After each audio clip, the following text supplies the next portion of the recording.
simply note that we will use the same procedure as we've been using in yesterday's sessions, and I would urge panelists who've not participated before to please attend to the light system, which Senator Bradley has generously moved to the world outside the Senate. It seems remarkably to have worked very well, and I hope it does again today.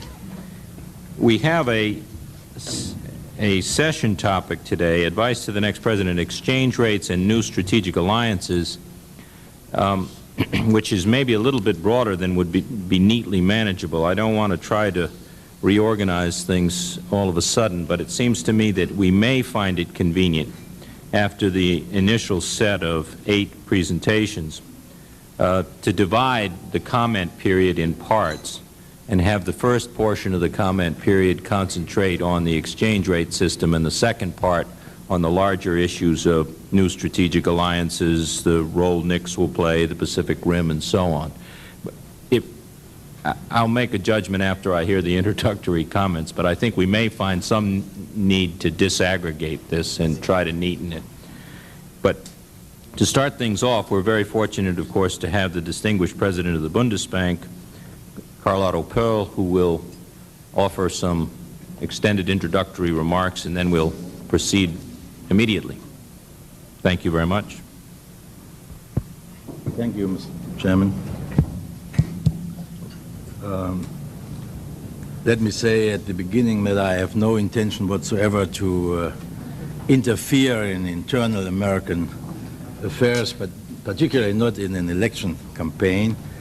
But since we can expect the next administration, I think, to continue this process of coordination and cooperation, which on balance I think was quite successful and efficient over the last couple of years, it may be worth to discuss in a broader framework the preconditions, the circumstances, the environment for coordination and cooperation, not only focusing on the question of stabilizing exchange rates, because in my view, stabilizing exchange rates is only part of the coordination process. If you read the Louvre communique, for instance, you will discover that only a few lines at the end of the statement are dealing with stabilization of exchange rate, and this in rather vague terms. 98% of the statement deal with fiscal policy, trade policy, and other issues. So I think talking about coordination has to be put into a broader framework. It goes without saying that coordination is even more necessary. It's unavoidable in a world which becomes more and more integrated every day, taking into account the progress in communication technologies, etc. So I don't want, and I don't think it's necessary to justify the necessity of coordination. I want to limit myself only to a few, as a starting point, to a few general remarks. I want to do that because recently a number of skeptics, particularly in this country, have been raising their voices more loudly and warning against illusions about the possibilities inherent in cooperation.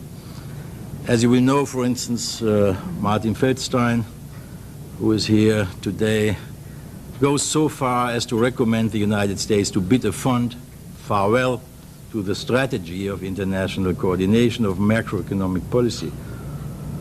And I agree with these skeptics insofar as I am also of the opinion, I'm strongly convinced,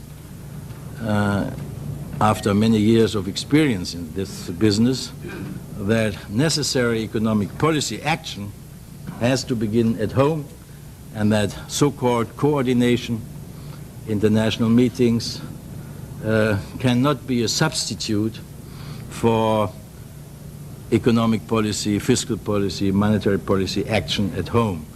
As the British said in the 19th century, charity begins at home. You could say prudent economic and monetary policy, fiscal policy begins at home.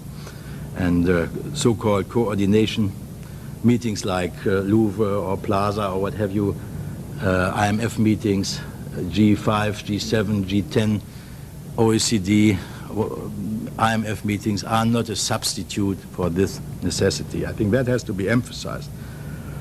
The most important thing seems to me to be the concrete blueprint of international cooperation should not be overburdened with unrealistic expectations. Among the responsible policymakers, there is a danger always a danger, overestimating their own possibilities and underestimating or even disregarding obvious economic relationships. So let me enumerate a few basic principles which appear to me to be essential in the cooperation process without wishing to make any claim to completeness. First, in my view, international cooperation should be confined to a broad adjustment of economic policies, but the detailed implementation of which should remain the responsibility of the respective countries. Frequently, attempts at fine-tuning already founder at the national level, as you all know. In an international context, the problems would be exacerbated. Correspondingly, historical experience of international overall control of economic policy is not particularly encouraging. Some people think I wouldn't go that far, but there's a strong opinion in the world of experts that, for instance, the summit meeting in Bonn in 1978 could serve as one unfavorable example, if you remember all the negative consequences of this so-called locomotive theory. This is still something like a traumatic memory in my country and explains some skepticism about commitments to add to growth in order to stimulate the world economy and this kind of things. One has to remember that.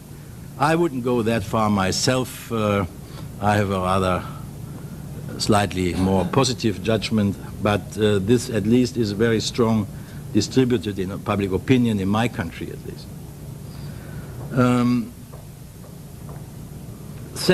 My second point, an envisaged closer coordination of economic policy must not be confined to monetary policy, but must be extended to include other areas, other fields of economic policy as well. It is true that fiscal and structural policy are comparatively inflexible, not least because they affect firmly entrenched interests and require protracted parliamentary deliberations. Yet an unsatisfactory policy mix and structural distortions are often the causes of economic disequilibrium. As it is, monetary policy is often overburdened when it is expected on its own to stabilize exchange rates, for instance.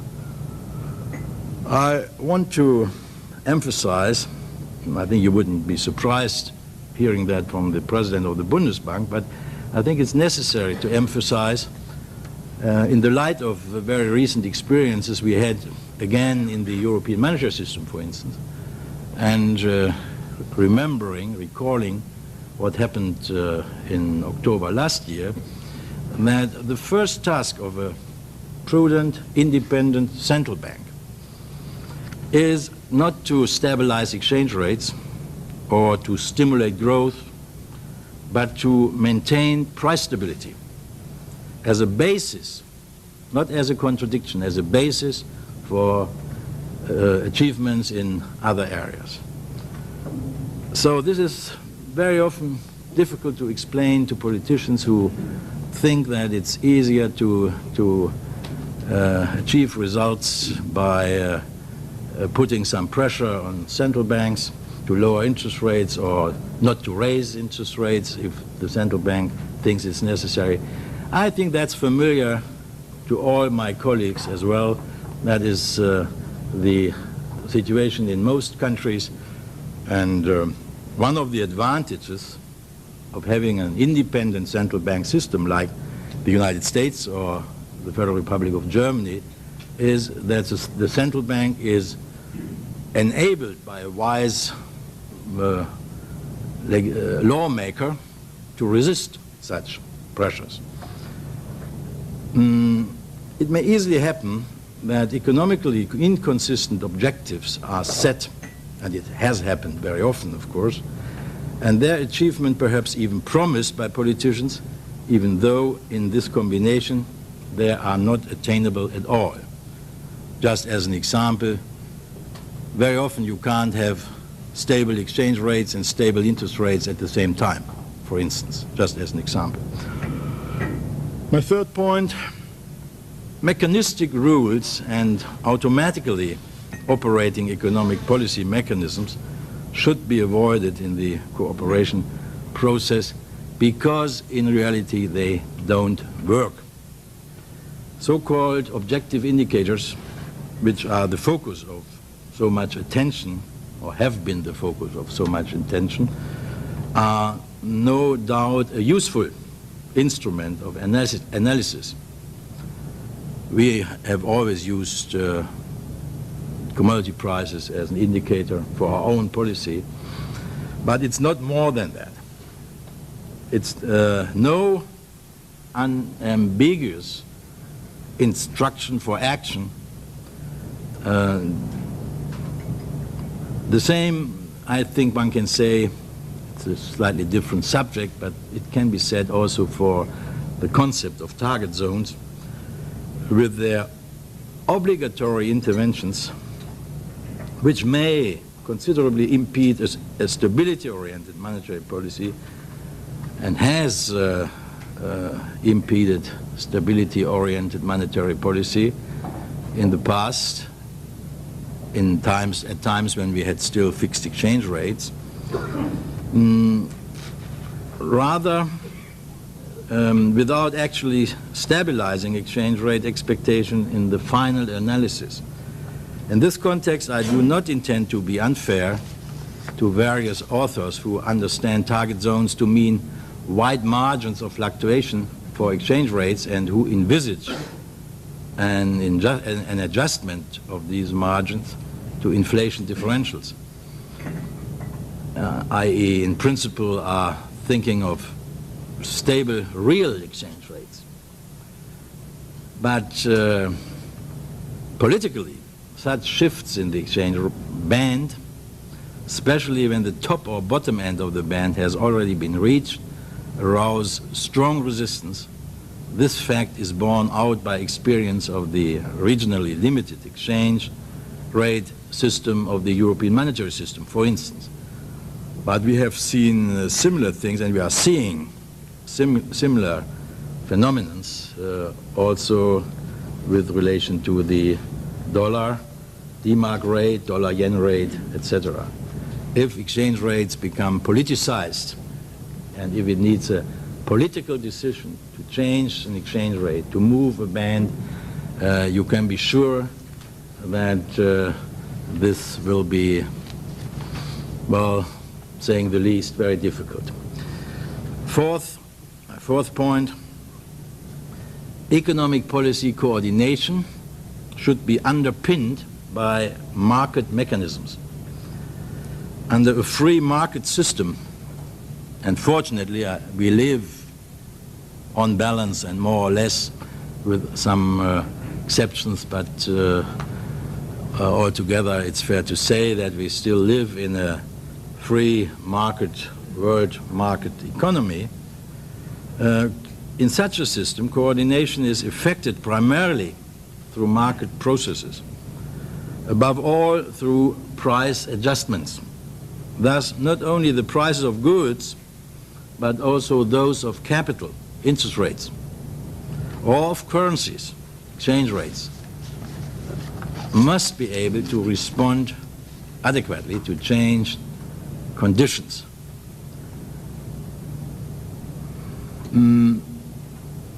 Relative to the expectations, which are sometimes set fairly high, the framework outlined here for the international coordination of economic policy admittedly appears to be rather modest.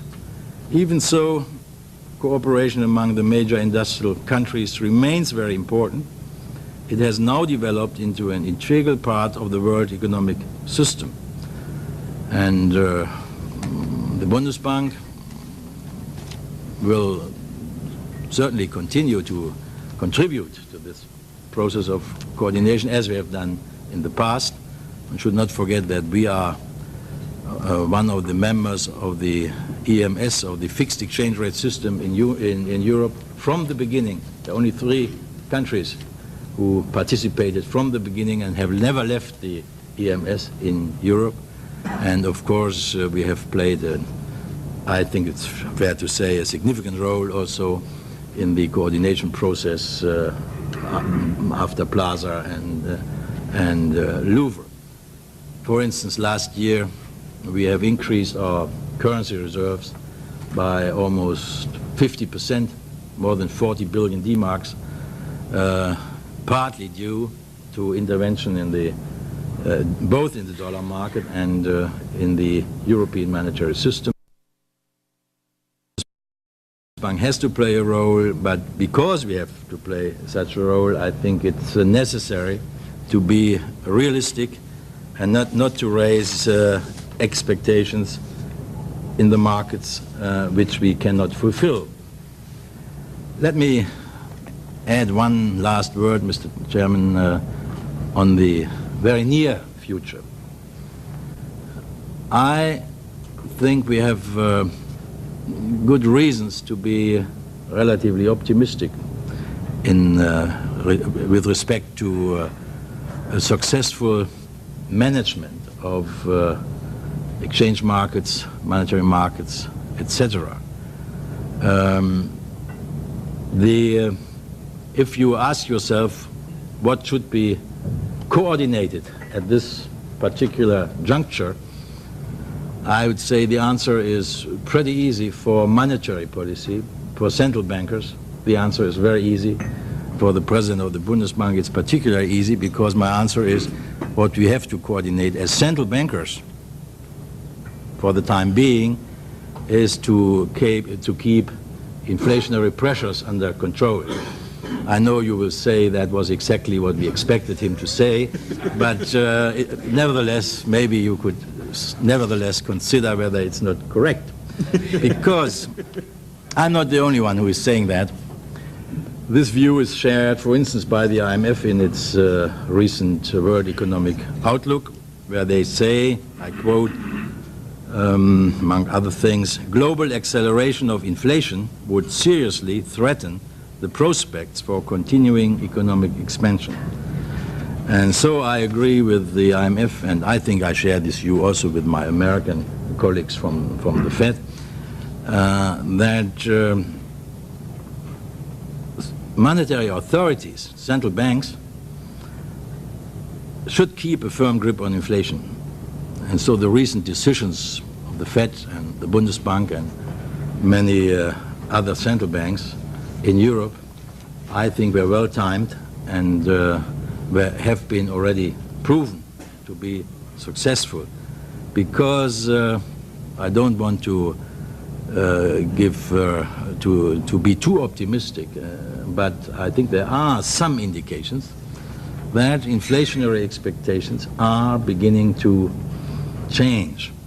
And it's very interesting that as a result of a tightening of monetary policy by central banks, long-term interest rates in most countries have declined. In other words, the yield curve has flattened, which gives you a clear indication about inflationary expectations.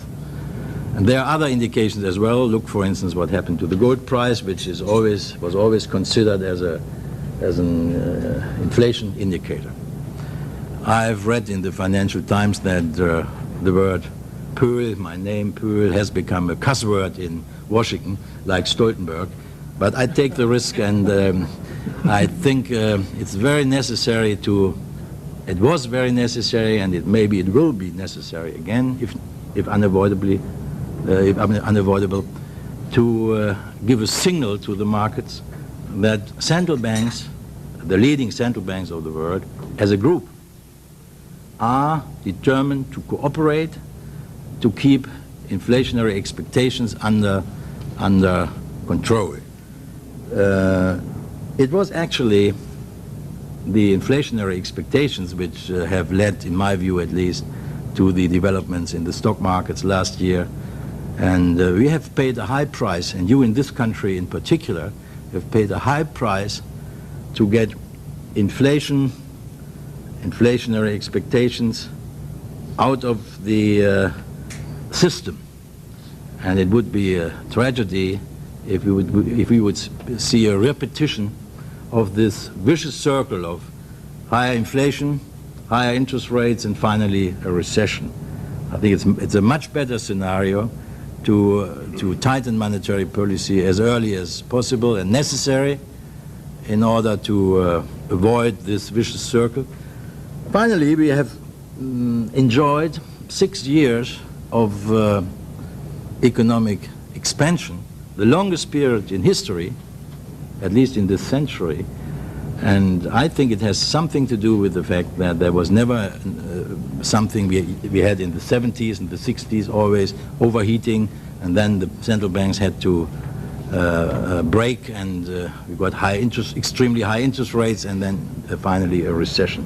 We have avoided this vicious circle, and if we are lucky and if we do the right things, maybe we have a chance to extend this expansion for another period of time. Of course, this policy has to be supported by other policies, fiscal policy in particular. That is something everybody knows. It's not necessary to elaborate on that. But if that would be the case, if, let's assume, the next president of the United States, whoever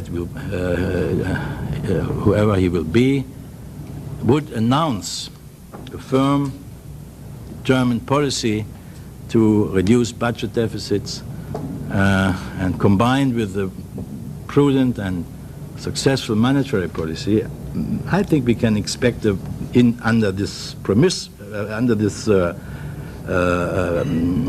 assumption, we could expect a rather bright scenario, because that would lead, certainly, likely that it would lead to more confidence in the dollar.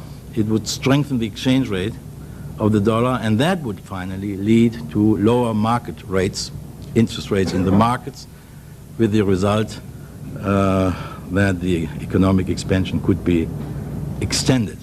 Of course, this is the optimistic version. I could provide you also with a more pessimistic version, which would not look as favorable, as bright, but I will leave that to other speakers around this table. Thank you very, very much for a valuable introductory set of comments.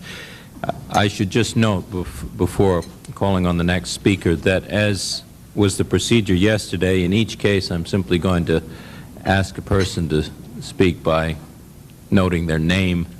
I'll omit, in the interest of time, any flowery introduction or even the most rudimentary biographical information, and simply refer you to the names and numbers of the players in the program. That said, David Mulford, please continue. David Mulford. Thank you, Mr. Chairman. Do I have to do anything to turn this on, or is it on? You speak and it listens.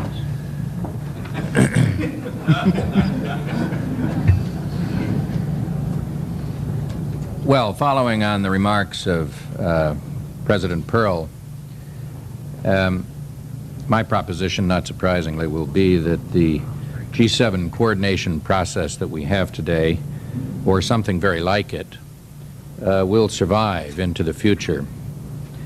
But I think the more immediate question is the form that coordination will take and the degree of institutionalization that can be accomplished among the participants. And secondly, will there be an interruption before the process is continued? In my view, some form of policy coordination will continue for several reasons. The first is very simply that it's working, and the outlook for continued reasonable performance seems quite good, because I think we'll see more results flowing additional to what we've seen so far. And of course, there is a commitment and understanding in the process that additional policy changes will be forthcoming as necessary and politically possible to accomplish. Secondly, the extensive economic interdependence among our major nations and the increasing globalization of financial markets and exchange markets, I believe, will discipline much more quickly and more rigorously the players than has been true in the past. And finally, I think there's also today a broader political constituency in all the major countries which is at least sensitive to economic developments in the international sphere and to their potential impact on the domestic political process. I believe that today what I should do here is to outline as briefly and concisely as possible where exactly we stand in the coordination process today. It seems to me that we have the elements of a workable system before us, and our task is to continue to make progress. Today, the commitment clearly exists among the major industrial nations to coordinate economic policies. This commitment has already been institutionalized to a far greater extent, I think, than is generally realized. The movement, of course, began at the time of the Plaza and has proceeded since then incrementally. But the fruits of negotiation and joint efforts, in my view, have really emerged since the Louvre.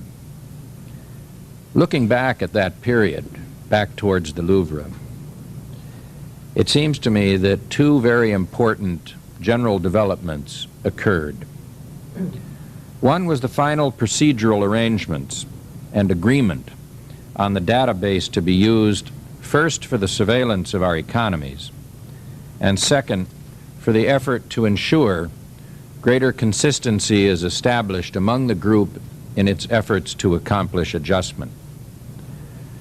The second development was the lengthy consultations and coordination carried out late last year following the stock market crash. These resulted in important fiscal and monetary policy developments which have favorably impacted this year's global economic scene. These changes were politically complex to accomplish, and they took a great deal of time to negotiate. But I think it's important to note that they were accomplished over that period of time without a formal G7 ministerial meeting. And they took place during a period of great sensitivity in financial and exchange markets.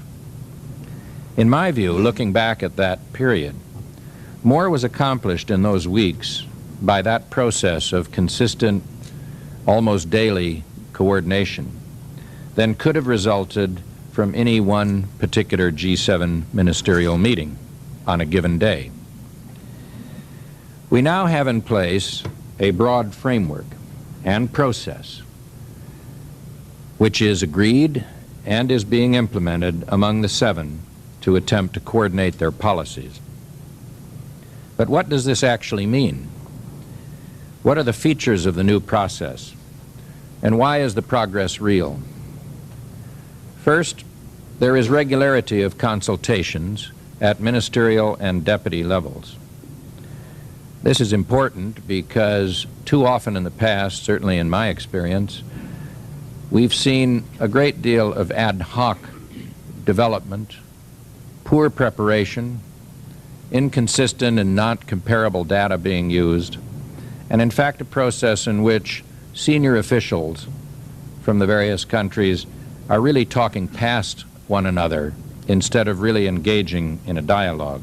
And this, of course, tends to lead to the fulfillment of the concerns that President Pearl noted in his comments about inconsistent policies being allowed to flourish and develop before they're proven to be failures by events.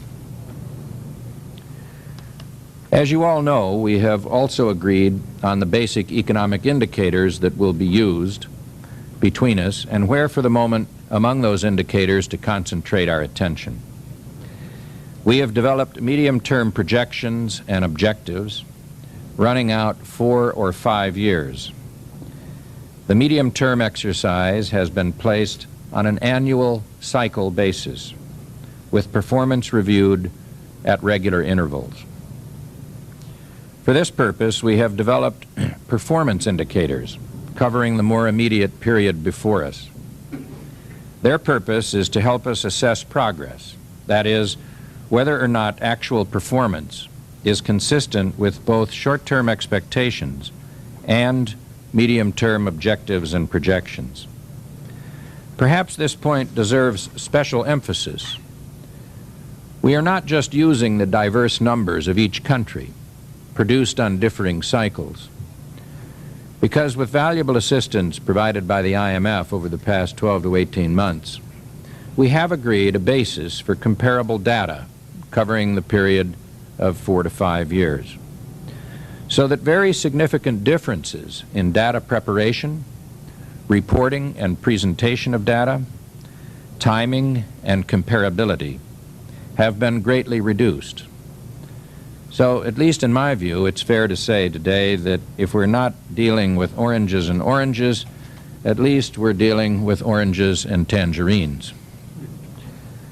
The development of a coordination process with rules and discipline has focused attention on the compatibility and consistency of national policies and performance with international adjustment requirements. This, of course, has broader implications than just for the G7 group. But on this particular panel, I don't think we should go deeply into that area today. As a result, key economic policy areas for domestic performance and international adjustment are now set out with greater clarity. Regular review over time against actual performance contributes to a consistently focused dialogue on the questions that we must face if we are to resolve differences and ultimately determine who does what on policies, exchange rates, and adjustment. In my opinion, this really is the heart of the system, because there is no alternative to crystallizing those differences and then, over a period of time and with performance unfolding, attempt to grapple with those issues and determine who does what in the adjustment process. And perhaps even more importantly, efforts to make the policy coordination process work place the emphasis on policies first, which is where it belongs, but also allows for constructive working relationships among official institutions in the currency markets. In fact, during the past year, there has been greater stability in exchange markets and substantially improved cooperation in exchange markets by our respective authorities. I think that view would be shared within the group. And I think this cooperation will continue. At the same time, it's important to note that none of the participants believe that governments can control markets. And clearly, it's unrealistic and undesirable to expect that governments will focus policies excessively on exchange rate stability as the sole arbiter of monetary and fiscal policies. For this reason, it is important to refrain from an excessive preoccupation with formal mechanisms for managing exchange rates. And secondly, this also explains why there is a continuing concern among many countries, as you've heard just now, with elements of automaticity which hold out unrealistic prospects for discipline. And this, I think, is understandable and something we must keep in mind if we are to retain our credibility. In the end, there remains, and must remain, in both the policy and exchange rate areas, a strong element of political and market judgment in the system. This essentially is where we stand today. I recognize that what I have described to you does not assure success among sovereign nations with diverse domestic political interests. But as governments have become more comfortable with the process and instances of successful coordination emerge, confidence among the participants in the process is building. Strengthening the commitment of participants to the process has in turn strengthened discipline and the credibility of the coordination effort. In short, success breeds success, but we should also not forget that it highlights more clearly the downside of a failure to continue the coordination process. Essentially, we are engaged in an exercise which, by necessity, has been these past months and years, and will continue to be, incremental in its development. Improvements are obviously needed, and there's no shortage of ideas and suggestions. For example, there is a necessity for improving the relationships between medium-term objectives, short-term performance indicators, and getting right the consensus that one tries to develop for whether or not the group picture is sustainable for the group and for the world at large. There also needs to be better arrangements for determining significant deviations in performance. And finally, there are suggestions for incorporating structural adjustments into the system. My guess is that our partners around the world are convinced today of the viability and the potential for policy coordination. And I believe that in the future, when we face a period of transition, they should and they will insist that the United States administration continues its commitment to policy coordination without interruption. As I said earlier, if there is an interruption, I believe it will be temporary because markets and ultimately domestic political pressures will bring us back to some form of policy coordination, very like, if not exactly identical, to what we have today. Thank you very much. Thank you very much. I might just note editorially that yesterday we had the good fortune to deal with a topic that's ordinarily the victim of much demagoguery. Today's topic is not so subject to popular treatment, popular attention, populist appeal. It needs a little surprise in order to give it a little more life, or so it seems to me. And now we have a great opportunity for surprise. This could be the moment when Marty Feldstein endorses the process of international economic cooperation. Martin Feldstein. I think Carlotta Poole said it very well when he said that you won't be surprised what I say, but that doesn't mean it's wrong. Let me begin by commenting on exchange rates and then talk about policy coordination. I believe that the next president, and importantly the Federal Reserve Board, should not try to manage the dollar's value. Managing the dollar means diverting monetary policy from its proper role. You can only do one thing at a time with monetary policy. When the Fed uses monetary policy to set the dollar's value, it gives up control over domestic aggregate demand. And that means either more inflation or more unemployment than the Fed would seek if it were not diverted by an attempt to manage the dollar. I emphasize monetary policy first because, as I think we all agree, currency intervention alone cannot alter the dollar's value for more than a few days. To the extent that intervention is effective, it's primarily because the market interprets intervention as a signal of the central bank's willingness to change monetary policy to back up that direction of change. I think the experience last year, in 1987, shows the danger of diverting monetary policy from its domestic role to manage the exchange rate. After the Louvre Agreement, in order to prevent the dollar's decline, the Fed tightened money, raised interest rates. This succeeded in stopping the dollar's decline for about 6 months. But the overly tight monetary policy, the increase in interest rates, that resulted was a major cause of the stock market crash.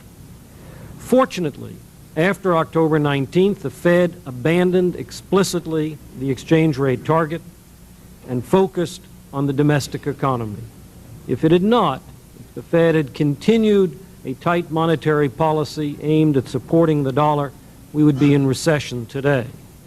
But once the Fed focused on the domestic economy, the dollar and interest rates declined. I think that experience last year is a reminder that although the Fed can control the nominal value of the dollar by sacrificing domestic policy goals, it cannot control the real value of the dollar for more than a few months. I emphasize here the difference between the nominal value of the dollar and the real value of the value of the dollar adjusted for differences in national price levels. After all, it is the real value of the dollar that's important, as Carlotto said earlier, because the real exchange rates are what affect imports and exports. The nominal value of the dollar will eventually adjust over time to reflect differences in domestic price levels. If U.S. inflation exceeds inflation in Japan and Germany, as it does today, the dollar must fall just to maintain the competitiveness of U.S. products and to stop our trade deficit from widening. Market forces will eventually make that happen. So an excessively easy monetary policy that raises inflation in the United States will indeed cause a decline of the dollar. In that sense, the Fed can manage the dollar permanently.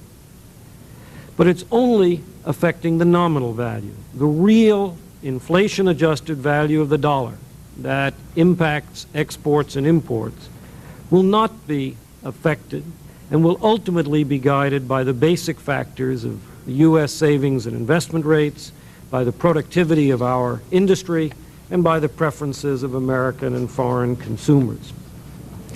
Let me summarize what I've been saying. First, currency intervention per se is ineffective. Monetary policy can affect real exchange rates, but only for a matter of months. Eventually, real market supply and demand forces set the dollar's value. But using monetary policy to try to target the dollar's value means diverting Federal Reserve policy from its proper concern with the domestic economy. In the end, using monetary policy to target the dollar does not alter the trade balance because real exchange rates are unaffected. But the shift in monetary policy means either more inflation or more unemployment than would otherwise be achievable. My judgment is that the real value of the dollar will decline by some 15 to 20% in the next few years. In addition, the dollar will fall by an average of 3 or 4% a year against the yen and the mark just to offset the difference between our inflation rate and the inflation rates in Germany and Japan. The result will therefore be an exchange rate of about 100 yen to the dollar, about 140 marks to the dollar, within about 3 years. Let me just add that, of course, the speed of this adjustment process is very uncertain because it depends upon market perceptions. If it is delayed, if we see a period in which the dollar keeps rising as it has in this year, the improvement of the U.S. trade balance will stop, and that will simply feed protectionist pressure in the United States. In the context of the recently enacted omnibus trade bill, an increase in protectionist pressure in the United States could easily lead to a very serious trade war.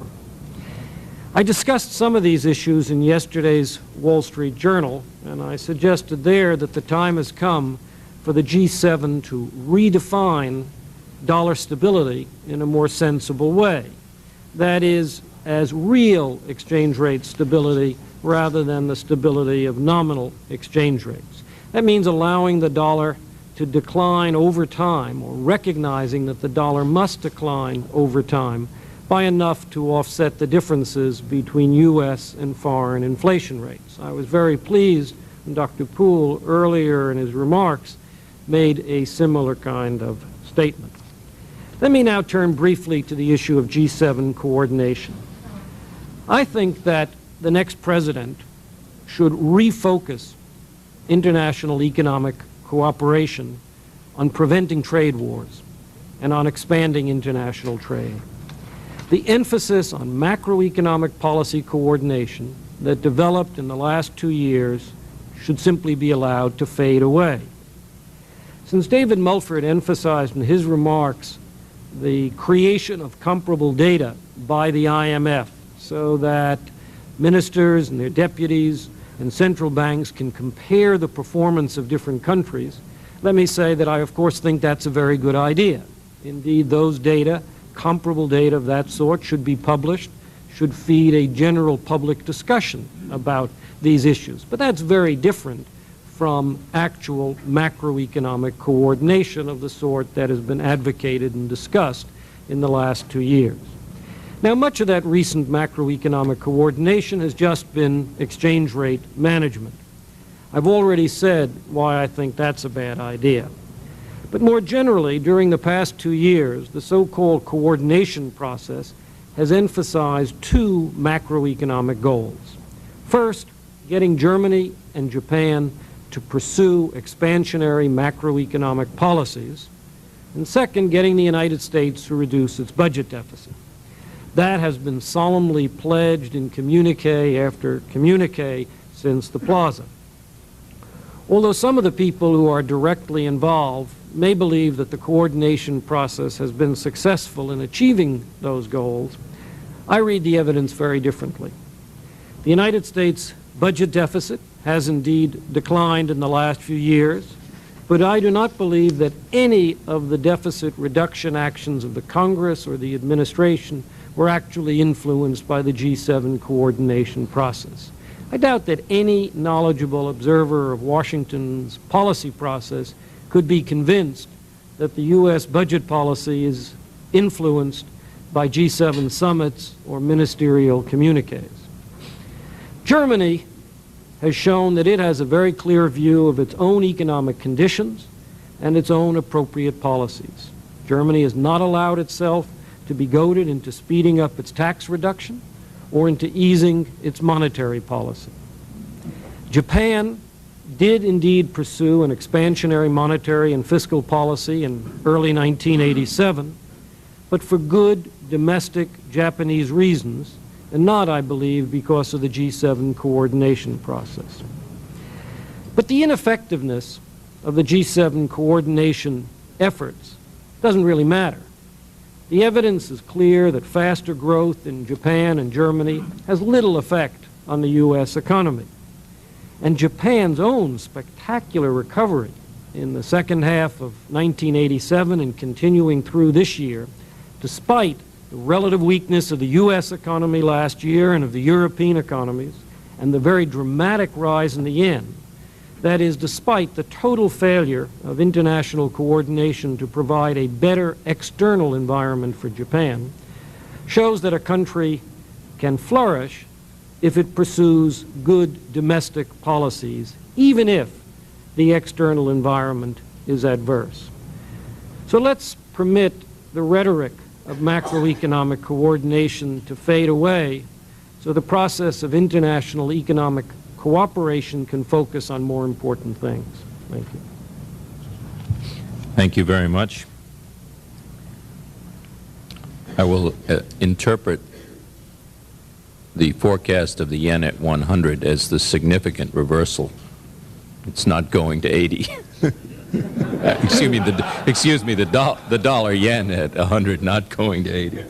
I don't think, Dick, I don't think that I have ever mentioned the number 80, but maybe there are others who have. Well, well, then I'm hard-pressed to find a change of view. Not surprising.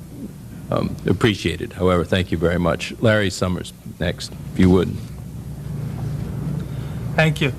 It should be easy for Americans to appreciate the benefits of international cooperation and coordination. After all, our own Constitution is perhaps the most significant free trade document in the history of mankind.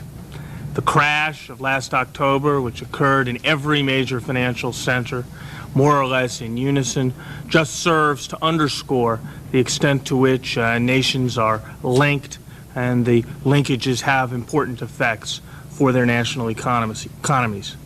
And the legacy of the 4 years in the early 1980s, when U.S. policies confused stubbornness with strength and a strong exchange rate with a strong nation, should teach us also of the importance of international cooperation and coordination in the formulation of economic policies.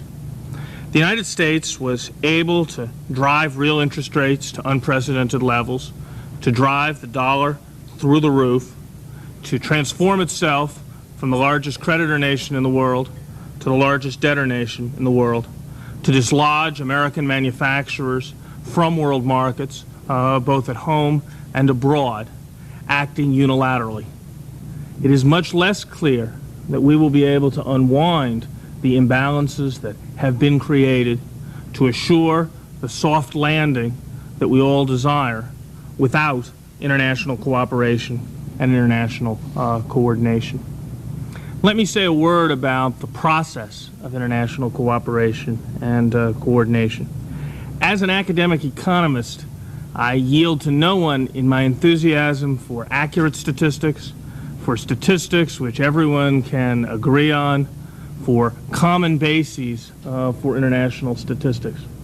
But I must say that I believe that the process of coordination must go well beyond agreement on common statistics and must go well beyond the act of statistical harmonization. If war and peace are too important to leave to generals and diplomats, I had written prosperity is too important to leave to financiers and trade negotiators. Perhaps I should also say statisticians as well.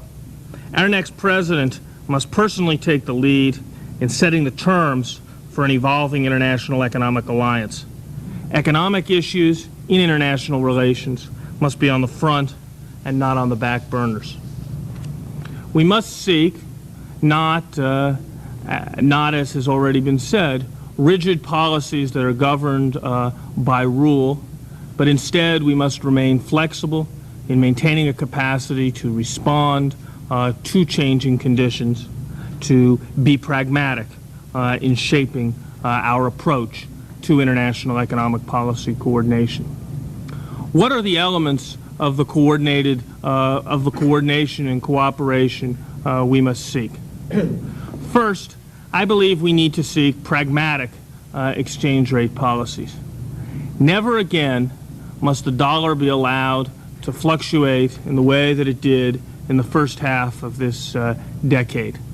We must avoid that kind of movement which has done lasting damage to the competitiveness of our manufacturing sector.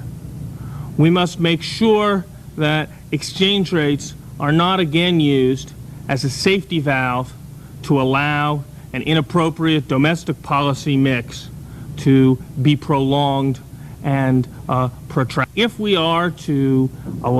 U.S. manufacturing sector is to regain its strength, if U.S. competitiveness over the next 10 or 15 years is to be restored, it is crucial that we avoid the kinds of episode of massive overvaluation that we have seen in the recent past. No one can say today what the right level for the dollar is, at what level the dollar will ultimately equilibrate, where, after the full adjustment process works itself out, that we can expect to see our trade get back near balance. And so it would be dangerous to attempt to target any fixed exchange rate or to pursue policies directed at any particular exchange rate target without regard to the consequences. I agree with Marty Feldstein that monetary policy must not be held hostage to any particular exchange rate target. I believe also that the events prior to the crash serve to illustrate the dangers of subordinating U.S. monetary policy, the objectives of providing credit, of maintaining a strong and growing economy, to a particular exchange rate target. At the same time, I believe we must recognize that, however we economists might prefer to view them, currency markets are subject to speculative excess.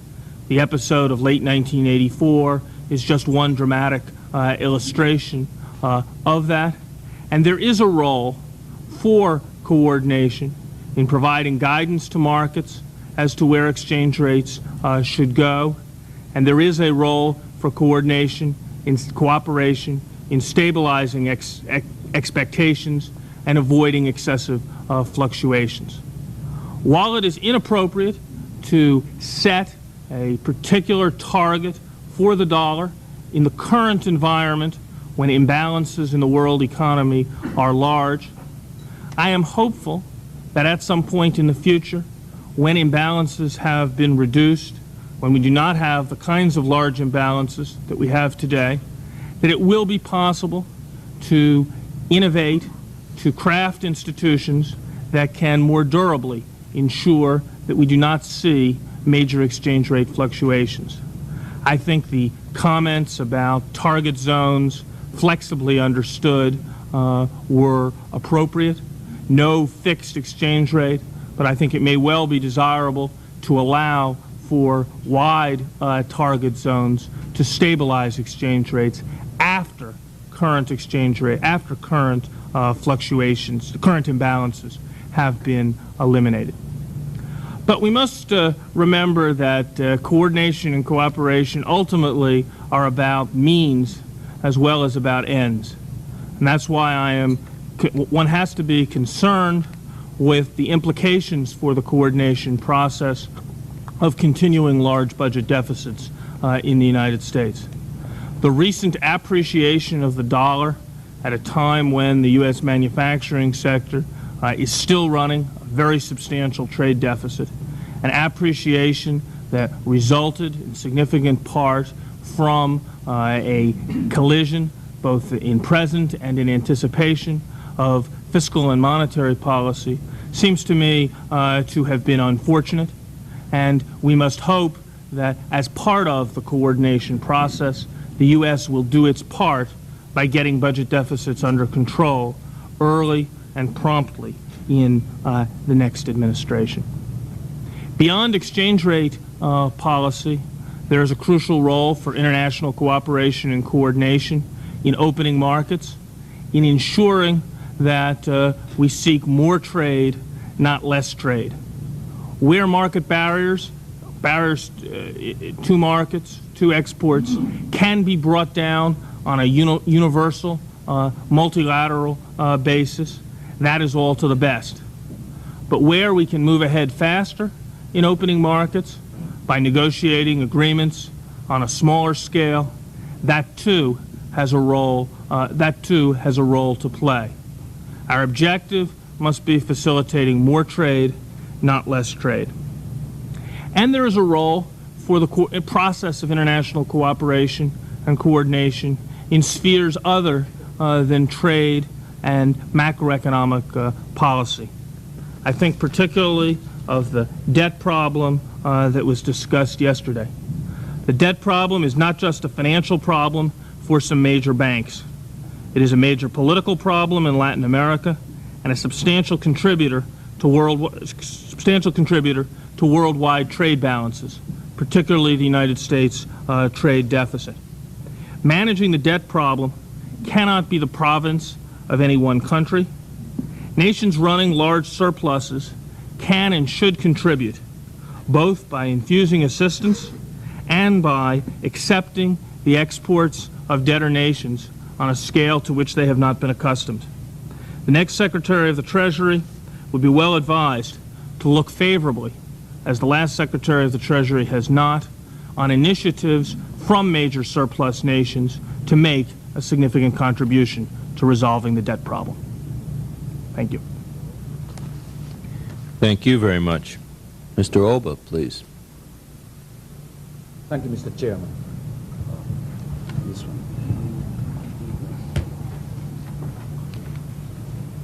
I would like to touch on first my perception and philosophy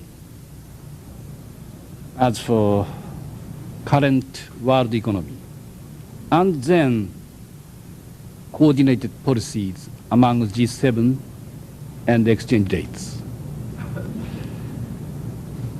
I am deeply concerned by the economic nationalism in many countries, ours included, despite the recent emergence of some favorable economic trends.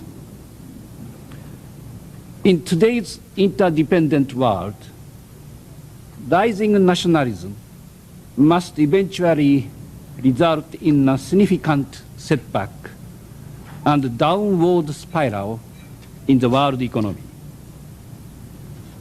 There is no such thing as economic independence in today's world. This is my perception. Losing our economic independence is not to be feared. It has already happened and has contributed much economic progress.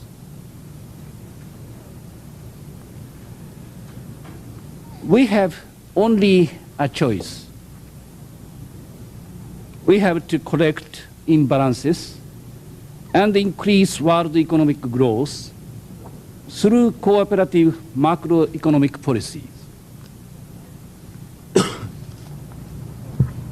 I feel the cooperation of the G7 governments in implementing appropriate national monetary and policy and fiscal policy is still effective. The cooperation of G7 government is still effective. Japan and Germany are currently cooperating in stimulating domestic demand and growth. But there is uncertainty about rapid reduction of balance of payment surplus. Now, as for monetary policy, I slightly worried about a recent trend. American Central Bank, Fed, feared inflation. But some central banks feared the fear of inflation. And some Ministry of Finance feared this fear of central banks. But this is my perception. Right, sir, right.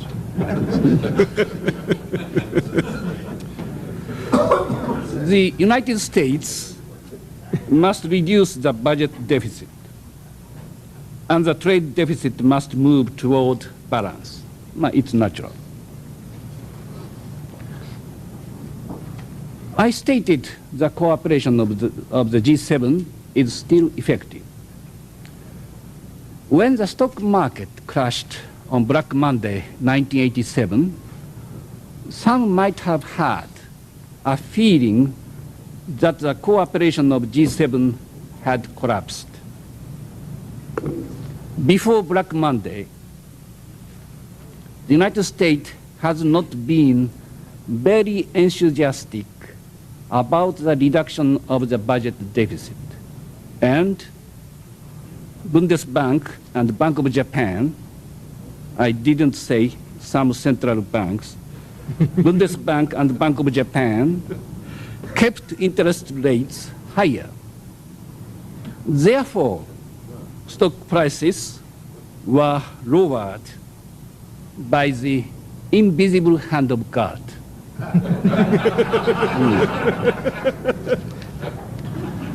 Now, G7 government are cooperating. However, targets of policy coordination have been shifted from exchange rates to inflation control and higher growth, backed up higher growth in G7 countries. As you know, target of policy coordination are four: stability of exchange rates, sustainable growth, low inflation, no inflation, and improvement of balance of payment imbalances, improvement of imbalances. At G10 deputies level meeting, we can stabilize exchange rates through coordinated policy. That is, first target of coordinated policies was stability of exchange rates. But in Tokyo summit meeting, we added other target objectives for coordinated policies. This is my perception.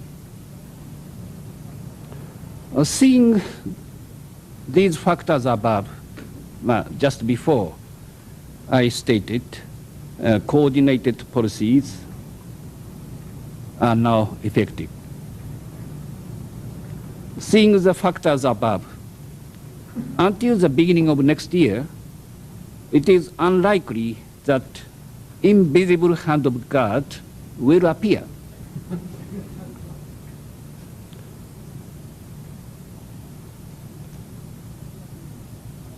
Still, there is a current account imbalance among G7.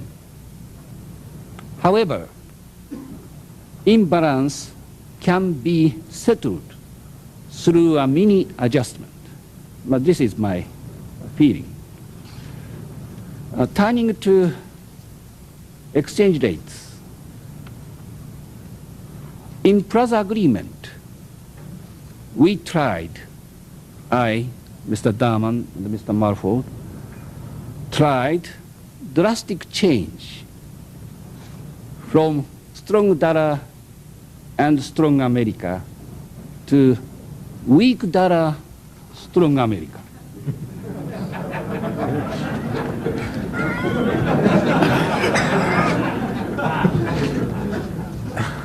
And in ruble agreement, G7 took very, very interesting language, a popular sentence. We have to stabilize exchange rates around current level, At that time, German mark rate reached 1.83 mark, and yen rate reached 153 yen. And G7 took same sentence, same language in April 1987.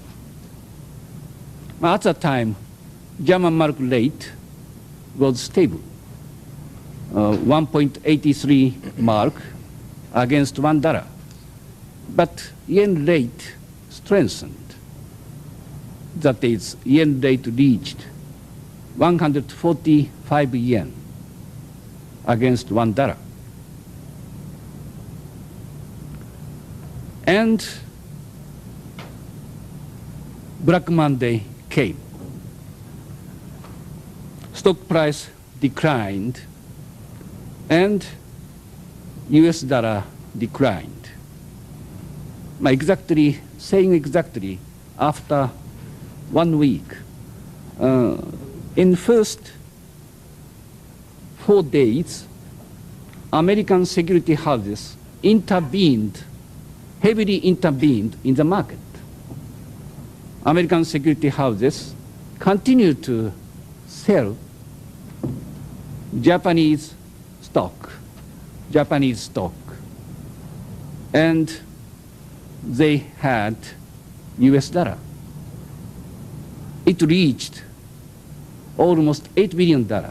But then, US security houses heavily intervened in the market instead of Bank of Japan. So now I can see yellow lamp.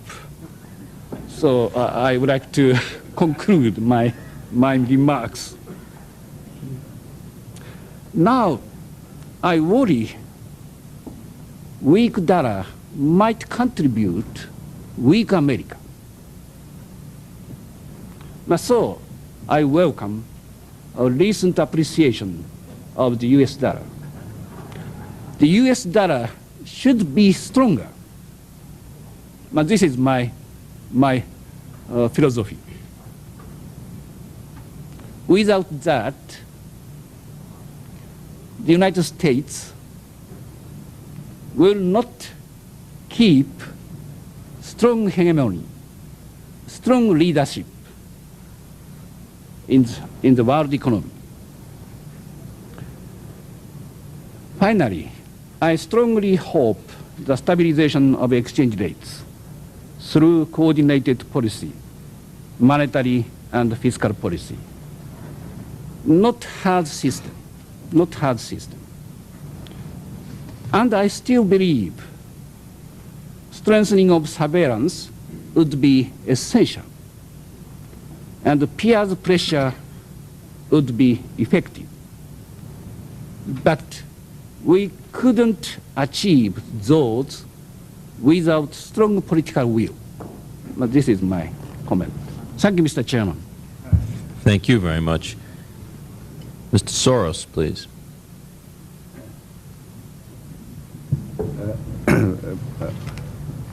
Policy coordination has worked remarkably well in 1988, in the sense that the authorities retained the initiative and managed to guide exchange rates in the direction they desired. The main reason is that at least two of the major players, the United States and Japan, were united in a common purpose, namely to get a Republican president elected in November. Jim Baker was allowed to call the shots, and when he wanted the dollar to appreciate, the Japanese were willing to play along.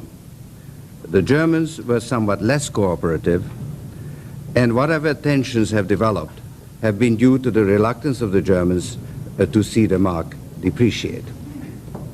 The experience of 1988 implies that more severe tensions lie ahead after the elections, when the common goal will have expired, and the internal contradiction which is inherent in the present arrangement will come to the fore.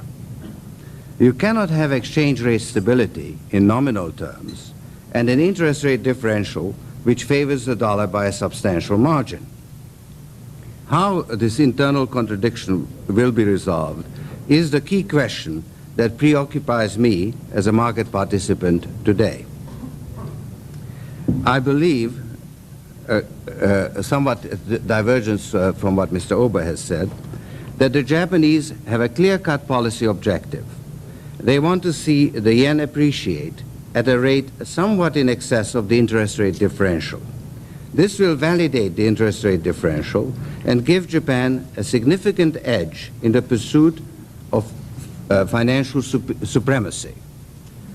The Basel Agreement, which imposes stiffer capital requirements on commercial banks, plays an important role here. It was originally designed to create a level playing field, but it was agreed to before the crash. And if Japanese banks can continue to have access to new capital at advantageous rates, they will enjoy a significant advantage over their foreign counterparts. Japan wants to be banker to the world and is willing to do what it takes to achieve this objective, including running a trade surplus, squeezing manufacturing profits on exports, and financing a large part of the U.S. deficit. By contrast, the United States does not have a coherent exchange rate policy at all. I believe that stability in nominal terms would be in the best interest of the United States at the present time. It would be beneficial to the trade balance, it would help minimize the need to raise interest rates, and taking a strategic view, it would enable the dollar to retain its role as the reserve currency of the world. Unfortunately, we are not used to thinking in strategic terms. We are not even aware of the need for a foreign exchange policy. We operate with a profound misconception about financial markets, which I think Marty Feldstein expounded here this morning. We believe that market prices are a passive reflection of market forces, and market forces have an innate tendency towards equilibrium. The only proper exchange rate policy, then, is to allow market forces to dictate the exchange rates. This view is simply false, and the experience of the last decade has plainly shown it to be so. The Japanese operate with a fundamentally different conception. They treat financial markets as an instrument of financial policy. Their approach is as superior to ours as the white man's approach was to the native Indians. In these circumstances, exchange rates are likely to be determined not by fundamental market forces, but by Japanese financial policy. This line of argument leads to the conclusion that the dollar will start depreciating again after the election, and the process is likely to become self-reinforcing because once it gets underway, it justifies ever-increasing interest rate differentials between the dollar and the yen. This should not be taken as an unconditional prediction, because the future is never unconditional. If the U.S. economy continues to strengthen, and if the Federal Reserve follows a responsible monetary policy, two big ifs, the market pressure on the dollar may continue to be on the upside, and the Japanese authorities, however brilliant, may not be able to prevail. Indeed, they will be hard put to prevent a crash of the Japanese stock market. In that case, the present close cooperation between the G2 is likely to come under severe strain. My advice to the next president is to follow a policy which will maintain the present value of the dollar in nominal terms. Stability in real terms is a valid policy objective for the long range when we have corrected the fundamental imbalances in our budget and trade, and we have a genuine international monetary system. But in the present environment, it is an invitation for disaster because it would validate the interest rate differential, and therefore it would require ever higher interest rate differentials to preserve it. We need international policy coordination, but we need not perpetuate the rapid financial decline of the United States. If I have time to turn to the other question posed to the panel, namely the question of strategic alliances, I believe the next president will face a historic opportunity. The Soviets, who are in a much greater economic mess than we are, have done some radical rethinking. They don't know how to reform their economy, but they have some original ideas about international relations and defense. They have replaced the doctrine of supremacy with the doctrine of sufficiency in defense, and they seem genuinely interested in negotiating a large-scale reduction in armaments. Unfortunately, we have not done our own rethinking, and we are not ready to respond. The fact that Gorbachev is in such a hurry makes us all the more suspicious, and the election campaign has not helped because it has deteriorated into a competition as to who is holier than thou on defense. What is tragic about all this is that we may be missing a chance not only to escape from our fiscal predicament, but also to create a better world altogether. It is not beyond the realm of possibility that the Soviet Union should join the free world, just as our erstwhile enemies, Germany and Japan, have become our allies. This would really mean a free world in which international institutions would have to play a larger role in maintaining peace as well as maintaining the stability of financial markets. To create such a world would require greater leadership than the United States seems capable of at the present. Thank you very much. I have two more introductory presenters before we get to those who comment. As moderator, I should note for the record that I expect fully that some one of those commenting will come to the defense of the Indians. Mr. Roth. Thank you, Mr. Chairman. I understand we are still under the headline "Advice to the Next President." Sitting aside of Mr. Cooper, I remember a lot of advices in the late 70s from Germany to the United States. So I will refuse to make advices to the next president and make some advices to my own government, because could be that I get more public here than at home.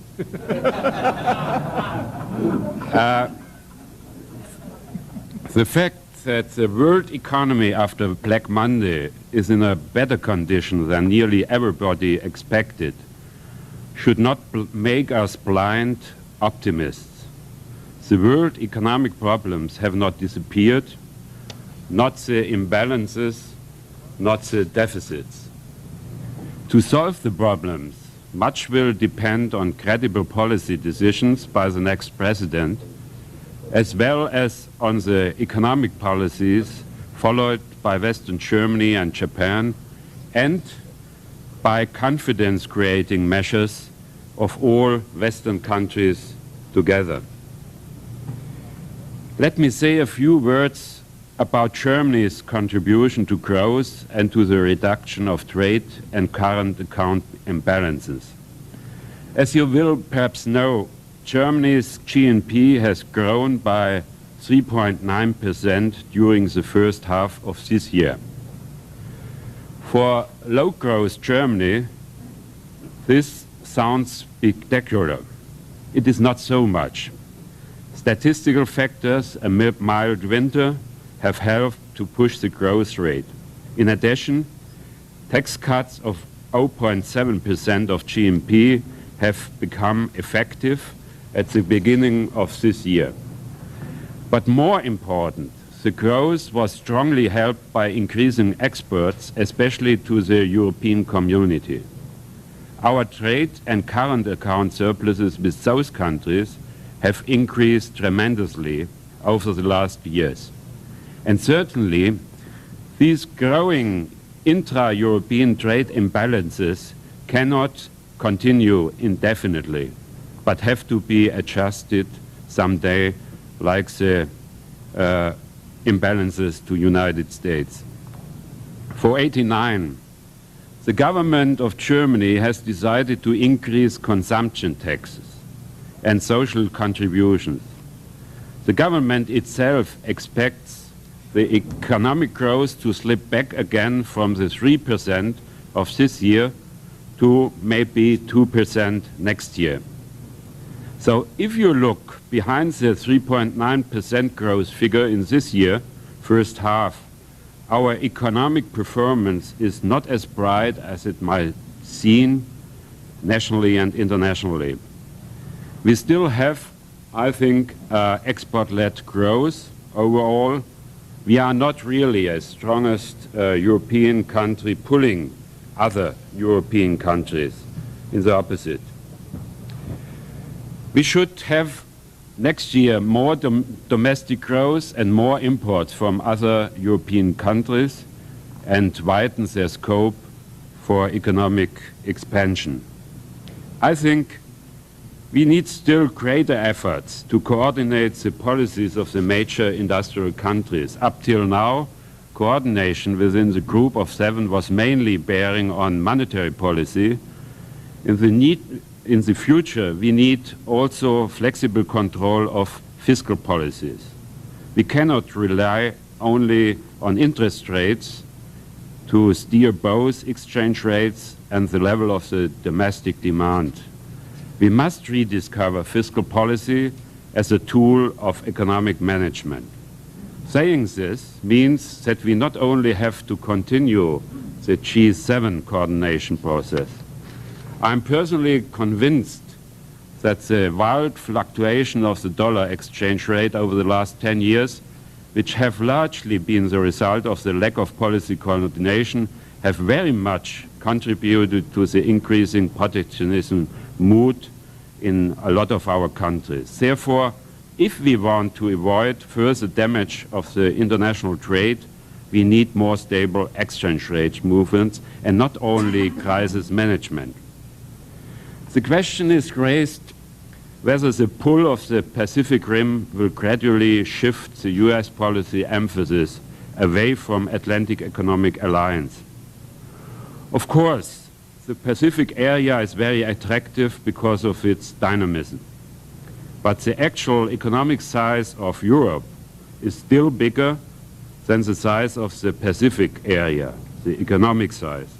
Therefore, I would not understand when America will turn away from Europe.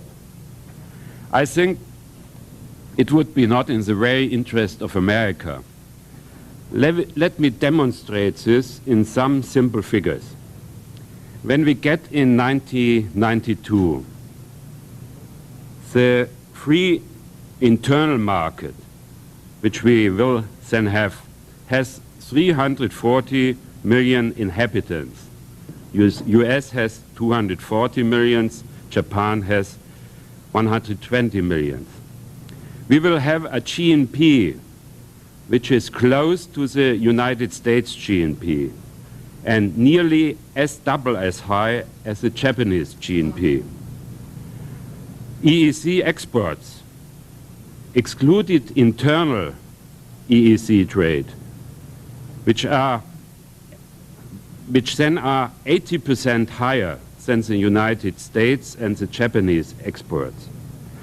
We, as EEC, will have imports, excluded EEC intra-trade, which are nearly as high as United States imports and nearly double as high as the Japanese imports. Naturally, the other European countries, Western European countries, will join us quite soon in the EEC internal market process. And some Eastern European countries started to do so, like Hungary. My last question is, will Europe, the Europe of the internal market, the Europe of 1992, be protectionist?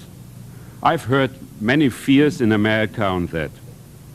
Will it be selfish on the internal market? I think definitely not. The new EEC will much more pro-free trade than the old one. The main reason is the European Parliament is much less protectionist than the normal national parliament in Europe. There is no doubt on that. The majority rule of the EEC's minister councils, it was up to now a unanimous rule, normally, unanimous vote. The majority rule means that national protectionist ideas could be overvoted, first time in EEC tradition and history. My opinion is regions are protectionist. The shipyards areas, the coal mining regions, the steel provinces, lesser nations, much lesser Europe as a whole. Insofar, fears of a protectionist EAC to outside countries is, by my opinion, a misunderstanding of the whole procedure. And especially Germany wouldn't join a protectionist EEC because of our very own interest as an exporting country. I don't think that everybody understood it, not here, not in my own country. The internal market is a story of a stronger competition between the European countries, but also between Europe and the rest of the world. Therefore, I'm optimistic what the situation of the EEC to the outside world is in the future. But naturally, I ask my American friends, please, still, you should press on the EEC to stop this crazy agriculture market, the CAP. You help me, and you help all free traders in Europe. Thank you. Thank you very much, Mr. Roth. And now for the last of these introductory presentations, Professor Cooper. After the roller coaster of the last 8 years, there can be no doubt that the exchange rate of the dollar with respect to other currencies, other major currencies, is important for the U.S. economy. It strongly influences competitive pressures on many sectors of the United States, especially manufacturing and agriculture. It bears substantial responsibility for the emergence of the huge U.S. trade deficit. And we've learned also that the visible impact of these exchange rate changes comes only with a long lag because of the time it takes to respond to it. Now, the exchange rate, in turn, is determined in substantial measure by the configuration of monetary and fiscal policy, both in the United States and in its major trading partners. Monetary contraction and fiscal expansion in the United States, combined with fiscal contraction in Japan and Europe, pushed the dollar up during the period 1980 to 1985. Fiscal contraction and monetary easing in the U.S., combined with fiscal expansion, or at least some easing of the contraction in Japan and Europe, saw the consequential decline in the dollar. Still, not all movement in the dollar exchange rate can be explained in this way. The foreign exchange market has a dynamic of its own, which can move exchange rates away from the so-called fundamentals for some period of time. And the clearest example, already alluded to by Larry Summers, is the sharp appreciation of the dollar in late 1984 and early 1985, which is hard to explain other than by market participants feeding other market participants. Yet such movements in the exchange rates can have profound effects on the profitability of firms and farms engaged in commerce. Now, the dollar has come way off its peaks of that period, and it's now back below the level of 1980 in real terms. Exports are responding nicely. U.S. goods are very competitive around the world. Imports are responding less visibly as foreign firms cut their margins in order to maintain their foothold that they've established in the U.S. market. But barring world recession or excessive demand in the U.S., a substantial improvement in the U.S. trade balance is in prospect over the next several years.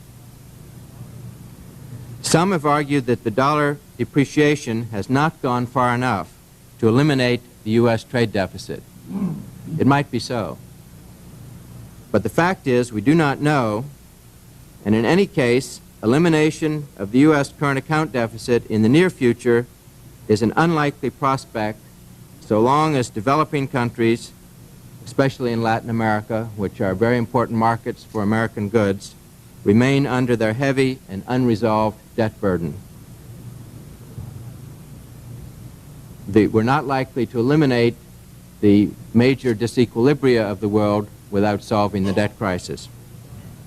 Furthermore, further dollar depreciation at the present time would convey inflationary pressures to what has become a rather tight U.S. economy and would, to some extent, postpone visible improvement in the trade deficit because of the delayed response captured by the so-called J-curve effect.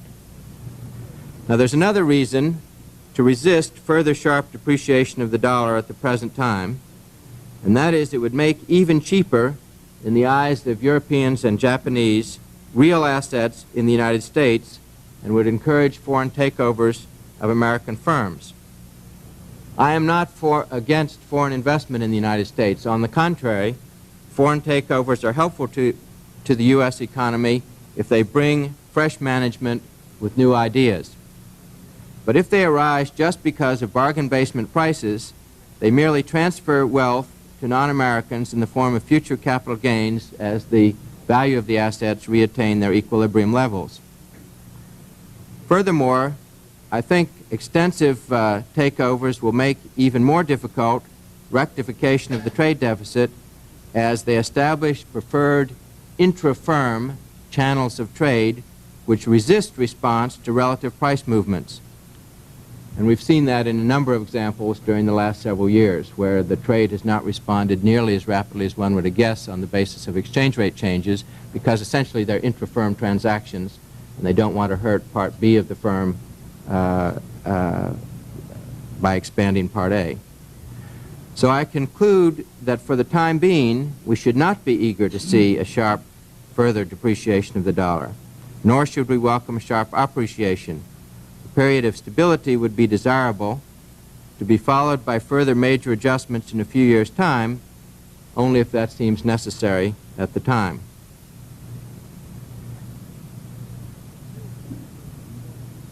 In view of the turbulent experience of the last decade, and in view of the occasionally capricious behavior of foreign exchange markets, I have little doubt that in the long run, we're going to want to introduce a more stable exchange rate system. Europeans have already moved in that direction with the European monetary system. We might ultimately even think of a single currency for all of the industrialized democracies. But in view of the continuing, even if diminishing, large external balances, it would be vastly premature to fixed exchange rates at the present time, and a common currency certainly falls outside the framework of the next presidential term. But since in my view, we do want some stability in the near future in exchange rates, that suggests the desirability of continuing the informal cooperation with other leading countries that was begun with the Plaza Agreement in 1985, making judgments, as it's necessary, I think, making judgments about what the near-term rates might be, indicating these judgments to the market, and backing them up as necessary by exchange market intervention and by adjustments in monetary and fiscal policy. Now, I asked myself, after listening to Martin Feldstein, who certainly was extremely cogent and clear, why do I disagree so strongly with him? Cooper's at Harvard now, right? And I think the answer can be boiled down to two propositions, one an empirical one and one having to do with objectives. On the empirical side, I object to his extreme classicism, which is summed up in the proposition that changes in nominal exchange rates brought about by changes in macroeconomic policy, especially monetary policy, cannot affect real exchange rates. And then he conceded, perhaps for a few months, but no more than that. I believe that proposition is not true, and I believe that the experience of the last 8 years suggests that changes in nominal rates influenced by monetary policy can have a profound effect on real exchange rates. I might agree with him that in the long run, if one measures in terms of 10 years or 20 years, monetary policy alone cannot affect real exchange rates. But in the time frame that's relevant for framing macroeconomic policy, which is sort of 3 to 18 months, I think that macroeconomic policy certainly can affect not merely nominal, but also real exchange rates, and has done so in the last decade. The second disagreement has to do with the objectives and his implicit, not explicit, assumption that there should be a quite limited role for macroeconomic policy. And in particular, it should not concern itself with the structure of output, with adjustment costs, and with changes in output. And whether or not one were to disagree with that proposition in the abstract, I would just make the observation that it is not on politically. We've seen during the early 1980s a tremendous squeeze of the manufacturing and agricultural sector in the United States, brought about by macroeconomic policy mediated through the exchange rate. And as long as one is concerned about the short run, that is to say 3 to 18 month, movement of macroeconomic variables and the structure of output, one must, in today's open economies, be concerned about the exchange rate. Here, of course, I mean the real exchange rate, not just the nominal exchange rate. One must be concerned about the real exchange rate. Macroeconomic authorities cannot ignore it. But it is intrinsic in the nature of an exchange rate that it is two-sided. There's always another side, the rest of the world. In fact, there are many other sides to the exchange rate. Other countries also, quite legitimately, take an interest in the value of the real exchange rate, and that seems to me to force major countries willy-nilly into some form of cooperation, because the possibility of inconsistent targets is acutely present. We had the luxury in the United States for many years, or thought we had the luxury of ignoring the exchange rate because we were so relatively self-contained. I would have thought the experience of the last 7 or 8 years would have disabused us of that luxury. Let me finally, in just a sentence or two, address the second half of our topic for this morning, which is concerns a shift or a pull of the U.S. toward the Pacific Rim as against Atlantic Community cooperation. I do not believe those conflict at all. We already have pulled Japan over the last 20 years, actually, increasingly into what started out to be principally transatlantic cooperation. In the day of instant telecommunication and the jet engine, it's not so difficult to combine the Atlantic and the Pacific. And indeed, I would make the observation that the ideal place where physical meetings have to take place involving all of the major countries is in Alaska, which is exactly 8 hours away from Washington, Tokyo, and Paris. And I don't understand why there haven't been more G7 meetings in Alaska. As far as the NICs are concerned, I would look forward to the day when one by one they can join the club of cooperation. I think Korea is probably the next candidate. It's moved from military rule to democracy. I would give it a number of years to see how the democratic regime settles in, and for income to grow somewhat further. It won't take long at the rate Korea is growing, and I would think Korea is a candidate, will be a candidate within the foreseeable future to join the group of OECD countries. Thank you. Thank you very much. I might say I appreciate the seriousness with which you treated your own effort to explain the difference between your point of view and Marty Feldstein's, but it seems to me there's a simpler explanation, which I think is relatively well known. It is that whenever 2 or more Harvard professors get together anywhere in the world, there must be 2 or more fundamentally sound but mutually exclusive views of the world.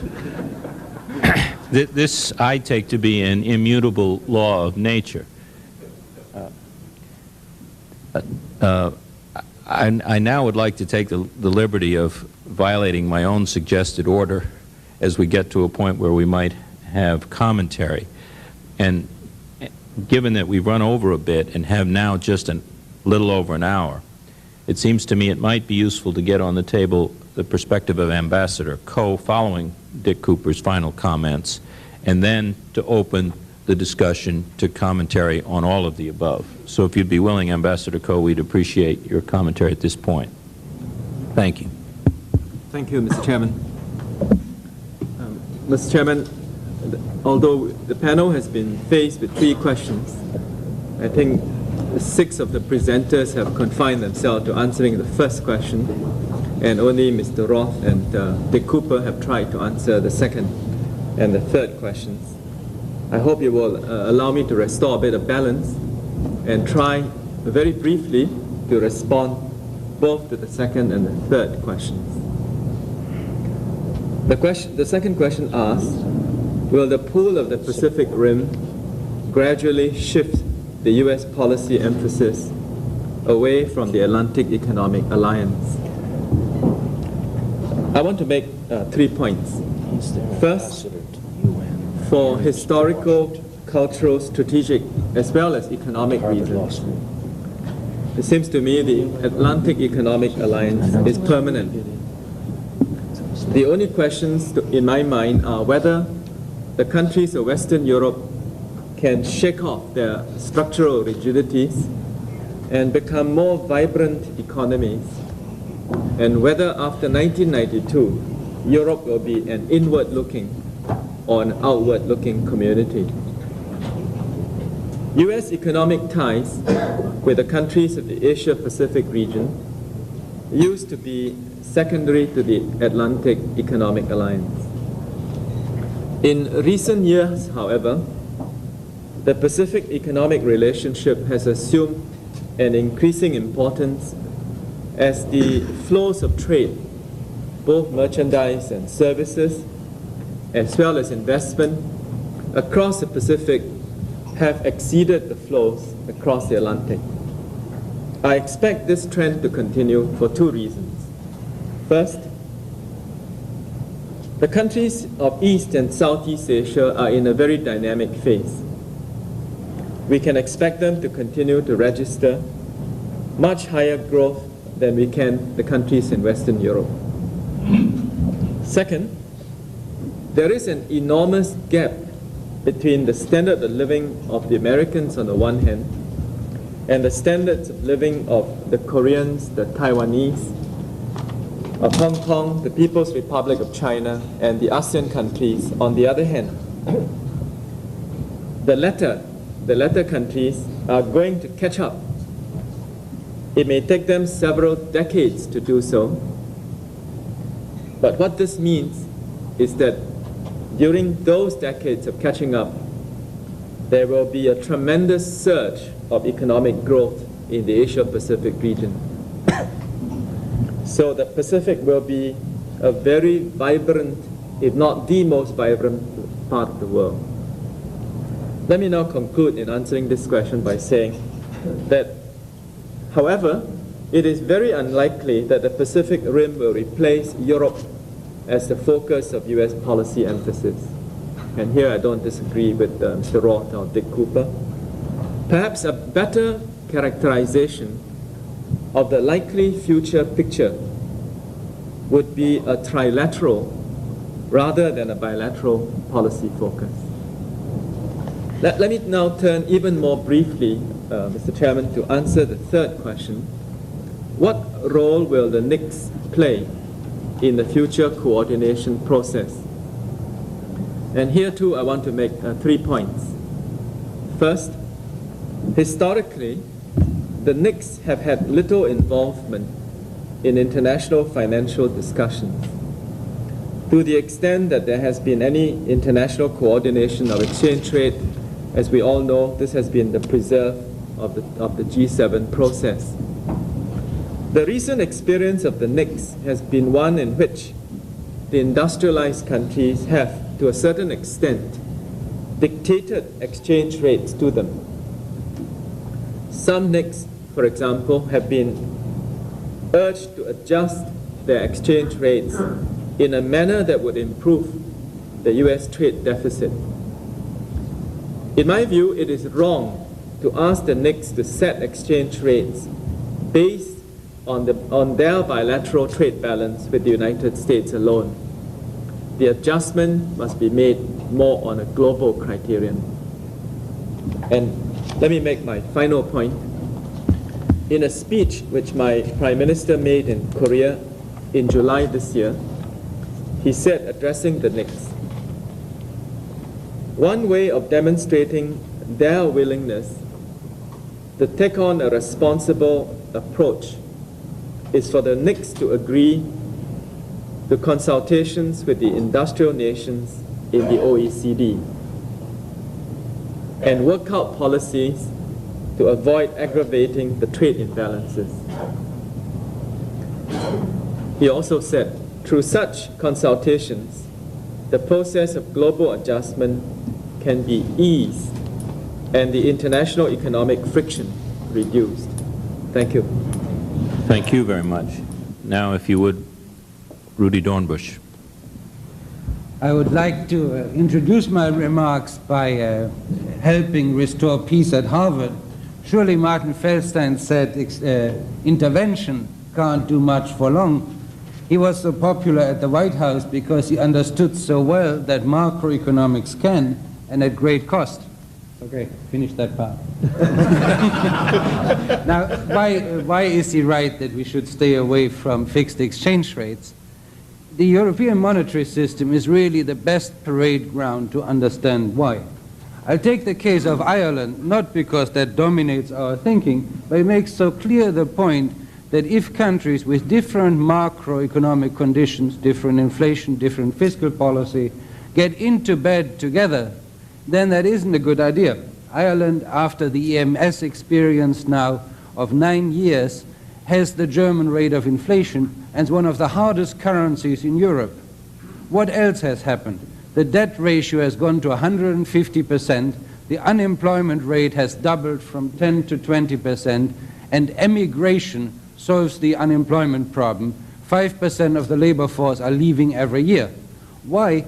Because as the government made brutal budget cuts, 8% of GNP, they didn't touch the exchange rate. So there was no mechanism of crowding out. Investment has stopped in Ireland, and emigration is the safety valve. Now, should we do the same in the United States? Everybody realizes they will have to correct the budget one day. And then what? Well, then the exchange rate has to come in to sustain in the medium term full employment. And the dollar has to go down in order to absorb those workers that are being relinquished by the consumer. It's an inevitable adjustment. It has to be there, and it has to be large. On top of our trade imbalance, which surely isn't being corrected by the current value of the dollar, the imbalances created by fiscal policy also need adjustment. What the exact number is on ultimate dollar depreciation is a wide open question, whether it's 15 or 25, but certainly it is nowhere in the neighborhood of zero. Second, when inflation fighting is an issue, as it will be increasingly in the United States over the next few years, a fixed exchange rate regime, of course, is a total vengeance. The dollar will be appreciating, and that is how we'll fight inflation. We will not have the dollars, the exports, that we can't afford in a fully employed economy where the budget isn't moving. So in the end, the story is the very old one, that in the United States, budget correction is necessary, not because we have a fiscal crisis, Ireland has one, we don't, but because we have full employment. A totally new mode of thinking.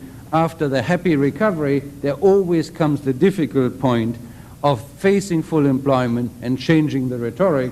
Budget correction is necessary, with that ultimately exchange rate correction. The second line of argument I want to briefly introduce is to say that U.S. commercial policy in the last administration, in the current one, not in the last, in the current one, is a real failure, has pursued the multilateral route without much success, and a highly specialized trade route of trying to get U.S. cigarettes into Korea rather than an imagining market opening. What I would think is in our interest today, seeing the rapid trade integration in Asia, out of which the U.S. is left out very clearly, seeing Europe 1992, which, with respect to Mr. Rose, can't fail to be protectionist, what we want to do is get ourselves market opening in the express lane. The obvious place is Mexico and Brazil, where in exchange for continued access to the U.S. market, we should have free trade areas that get us immediate access. Whether that is the front end of multilateral opening or not is then for the rest of the world to decide. But certainly, first, on the question of the role of the Group of Seven, it seems to me that is an instrument which needs to be institutionalized and continued, whether one uses the Feldstein approach or the Darman approach or any other. it is the structure which I think is basically important, and my guess is that the track on which we have been moving over the last several years should in fact be continued for the reasons that Dick Cooper mentioned in his intervention. And the cost of letting that instrument falter, in my judgment, would be very high, and it would be marked by great inconsistency. I think it is one of the many innovations that enjoys very strong bipartisan support, and basically it is also a vehicle by which the United States has gradually moved from a role of hegemonic leader or preeminent leader to an instrument where shared leadership over the system has become a more important part of the process of guiding a system along. I think it's fair to say that the next president cannot govern and cannot expect others to automatically agree with his position or demand compliance, but forging coalitions in the Group of Seven and other vehicles such as the summit is going to be an extremely important part of his ability to exercise influence in a constructive way in the system. Second point, and I follow up what Rudy Dornbush was saying, there is a great danger in thinking that trade blocs are inevitable and accepting them as a part of the overall landscape. I think that would be fundamentally inimical to America's interests, because America is, after all, a country with global security, political, and economic interests, and it strikes me that what we need to do, instead of trying to perpetuate the notion that we can develop blocs, also because our own bloc is probably less desirable than a number of others if the system were to move in that direction, that one has to really place extremely great emphasis on such things as the Uruguay round of trade negotiations, and indeed the next president, whomever he is going to have to move, even before he's inaugurated, to express his support for or his objectives in the midterm review, which will take place in December in Montreal. To the extent that multilateral system fails, then there is a concern about centrifugal forces and a deterioration into blocs. Third point, I think it is an unrealistic choice to suppose that the United States can choose between Western Europe and Japan. It needs to have strong relationships with both, for both economic reasons, political reasons, and security reasons. To develop an alliance economically or politically with Japan at the expense of Europe, in my judgment, would fundamentally alter the world balance of power, both politically and economically, and certainly from the point of view of an alliance. And one also cannot have a relationship with Europe and exclude Japan, because Japan is today clearly the most important of the world's financial powers, and its resources and its energy and its role in the Pacific is going to be extremely important to us in the future. So the art of diplomacy, economic and political, is to be able to work with both of these major forces in the world economy and in the world political system, and that's where such things as the Group of Seven also play an important role. Specifically with respect to Japan, it seems to me the United States is going to have to broaden its relationship with Japan to be a sort of a four-cornered pact. One is on trade, as we have been doing, working with Japan to encourage further openness. Two, to ensure that there is enough discussion and coordination on financial issues so that as the United States reduces its current account deficit, it also is assured of a smooth supply of financing, because interruptions in the supply of Japanese financing, as we've seen, wreak havoc on our financial markets. The third element is clearly the military relationship, which is part of the others. It is, in my judgment, the height of folly and a grave mistake to push Japan to increase its military budget above 1% of GNP or broaden the scope of its military role in Asia. That brings me to the fourth point, and that is on foreign assistance, where there is, I believe, support in Japan and should be encouragement abroad for the Japanese, both to increase the size of their foreign assistance, to increase the role they play in dealing with the third world debt issue, and to work with the United States in particular and the multilateral institutions to channel a larger portion of Japanese funds into Latin America, because most have been concentrated in East Asia, and helping on Latin America would be supportive of democracies and of stability. And I think one could certainly argue that it is consistent with Japan's responsibilities to go to a 1% of GNP foreign assistance program over a period of time. I believe that would be much better, much more constructive than encouraging Japan to increase its military role. Last 2 points very briefly on the NICs. It is, in my judgment, extremely important for the United States to recognize the growing role the NICs are going to play. And I quite agree with Dick Cooper. Over a period of time, say the next 3 or 4 or 5 years, we ought to begin a dialogue between the NICs with democratic governments and the OECD, first perhaps in the Working Party 3 and the EPC of the OECD, looking toward eventual membership of a few of the more dynamic democratic NICs in that group over a period of time. It seems to me they're playing a greater role in the world economy than some of the members already in the OECD, and they're going to play an even greater role in the future, and therefore membership in that group is entirely appropriate over a period of time. The last point follows up George Soros' point on the Soviet Union. We have an enormous opportunity over time again to bring the Soviets into the Western system of rules and arrangements. This is something that can't be rushed. Membership has its privileges, but we're not about, I think, to give them those privileges at this point. But if process continues, of political and economic normalization continues, then at least we ought to begin informal contacts between the Soviet Union and specific officials of the international institutions to exchange information, exchange ideas, help the Soviets to understand how the system works, and help us to understand how we can make their performance more predictable. But surely if the next president's looking over the next 4 years, that needs to be one important item on his agenda, and it's an opportunity we may not get again if we don't use it this time. Thank you very much. Richard Rahn? Well, I think we ought to spend a little more time focusing on the long-run dilemma of how you have non-inflationary domestic economic growth and at the same time have exchange rate stability.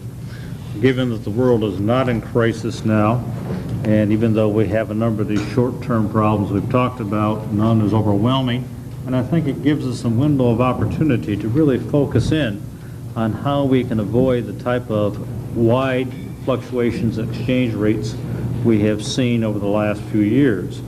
Those of us who had supported freely fluctuating exchange rates never envisioned the kind of wide and rapid swings we've had in the last few years.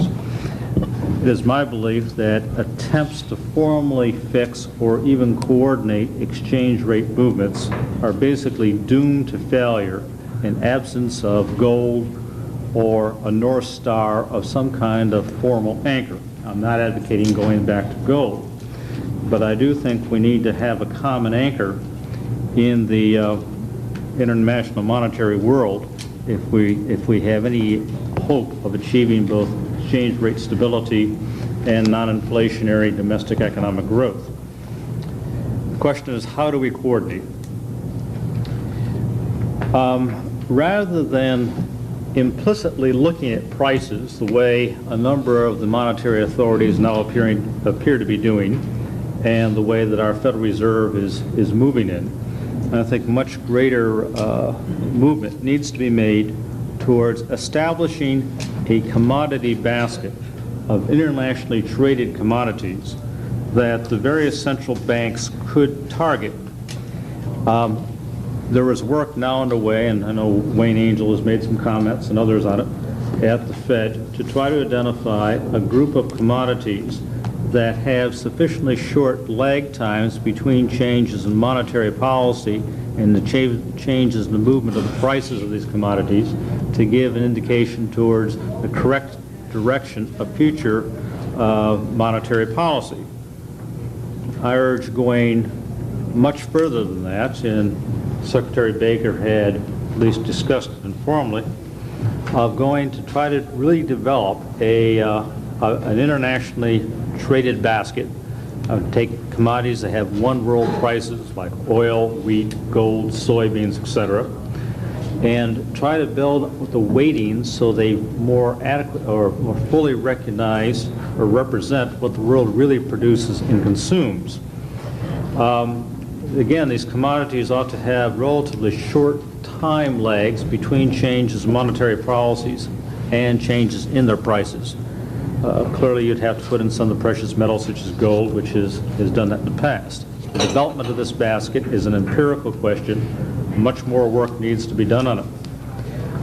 In addition, the components of the basket need to be widely published and understood, not by just central bankers of the world, but also by the market participants. It seems one problem we've had is an increased risk of investment resulting from market participants not fully understanding what the decision rules are that the various central bankers use. I am against the black boxes that so often predominate the thinking on our own Fed and some of the other central banks, and I would urge movement towards the central banks explicitly stating what decision rules they are using in the adjustment of monetary policies. Thank you very much. Roger Altman, please. Thank you, Dick. I'd like to make just two comments. First, on the question of coordination and will it survive. I agree that it will survive, but I would also agree that G7 coordination since September 1985 has really been about exchange market issues only. And it seems to me that the unbalanced relationship between monetary policy, fiscal policy, and exchange market goals, particularly here in recent years, is making even that objective harder and is going to make it even harder as we go on unless that imbalance is redressed. And I'd like to point out one way, which hasn't been touched on, that it is particularly involves certain boomerang effects. We all know that monetary policy has carried far too much of the burden on overall economic stabilization here. That's been the case for 7 years now. We have had some progress on reducing fiscal policy imbalances, but it's certainly been small and grudging.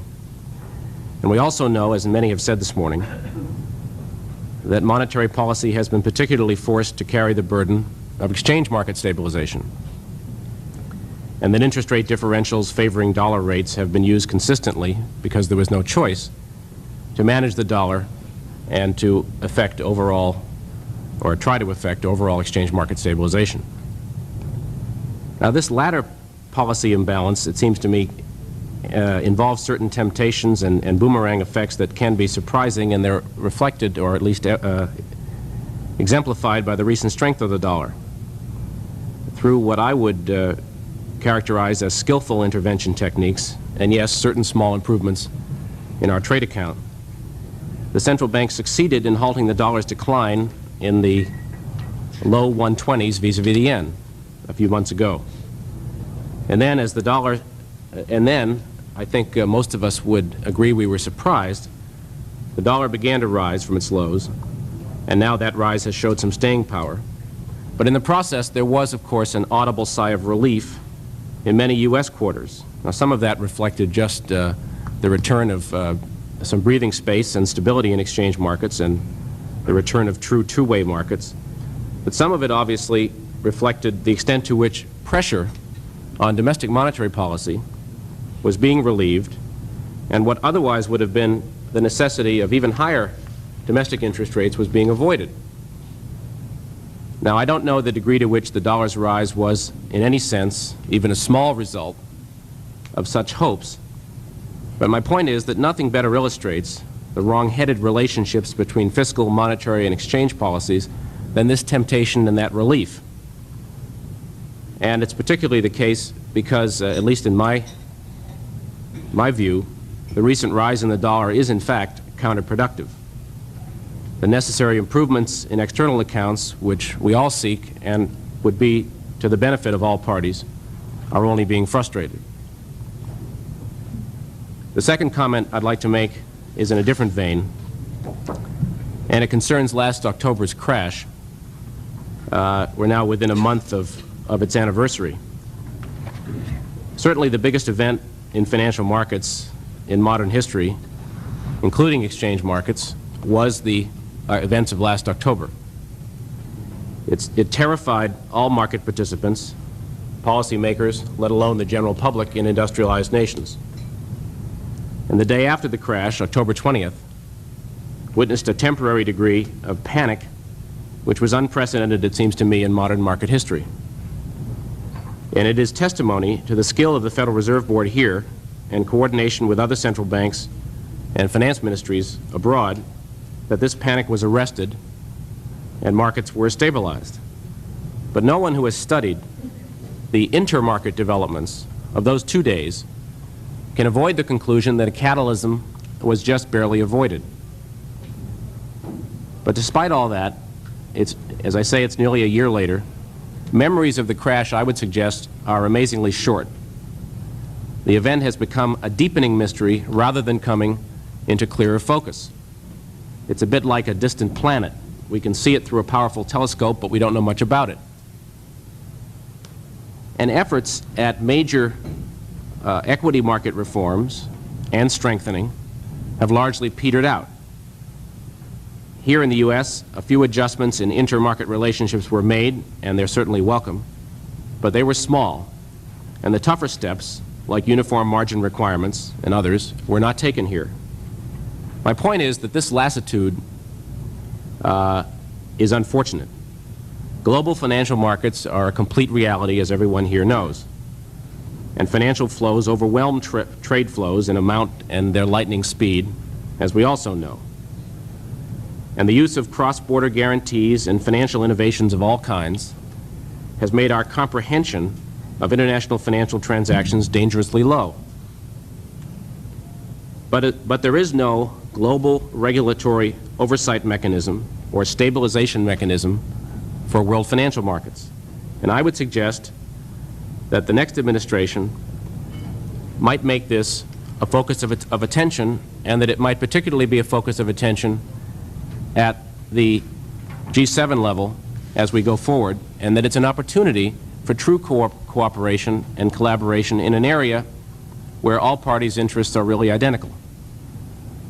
We ought to re-examine the crash, dust off analyses of it like the Brady Report, and consider whether an improved method of overseeing global financial markets, ideally, in my view, through central banking mechanisms, might not be necessary.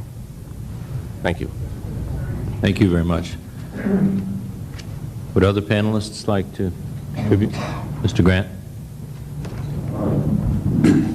I would like to go back to the initial comments of Mr. Fowle that there are a number of disagreements or agreements concerning G7 policy or the micro or macro policies that are implemented through the exchange rates.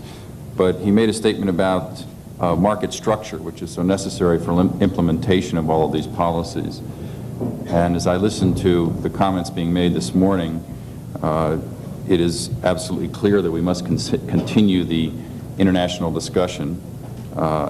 It is not so clear as to the relationships of the real rates and the nominal rates. I personally believe, yes, the exchange rates do affect industries. It's nice as an academic economist to say that we should avoid fluctuations in exchange rates. What concerns me most is that I feel as though we have a depth of analysis of that end of the policy, but as to implementation on a pragmatic base in the marketplace where ultimately it will be played out and the market will tell you how you are going to react with further policy, is not well thought out, has not been analyzed in full, and in fact we are in danger of undertaking steps without a real thorough analysis of exactly how the global marketplace is going to work. We understand that the exchange currencies are a global market, but we don't react to the marketplace in a global manner. The comments I just heard from Mr. Altman, I respectfully disagree with. I will refer yesterday.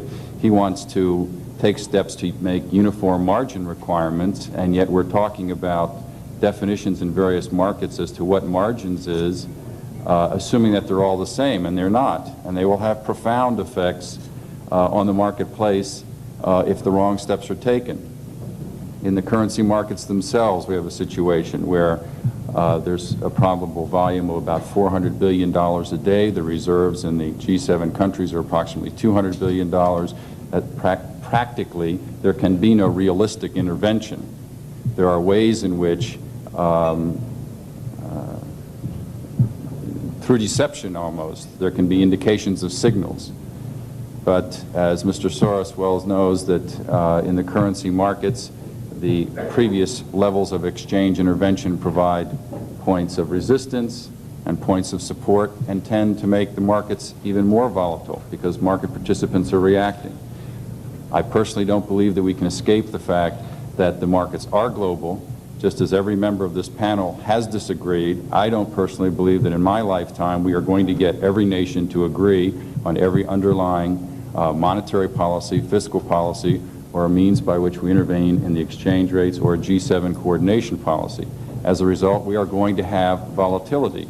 Now, we can either address that volatility through enlightened approach to a coordinated global market structure, or I think that we can make some very dangerous mistakes. So my recommendation to the next president is that we have a wealth of analysis and very sophisticated analysis on one end of the policy spectrum and profound disagreement in some respects.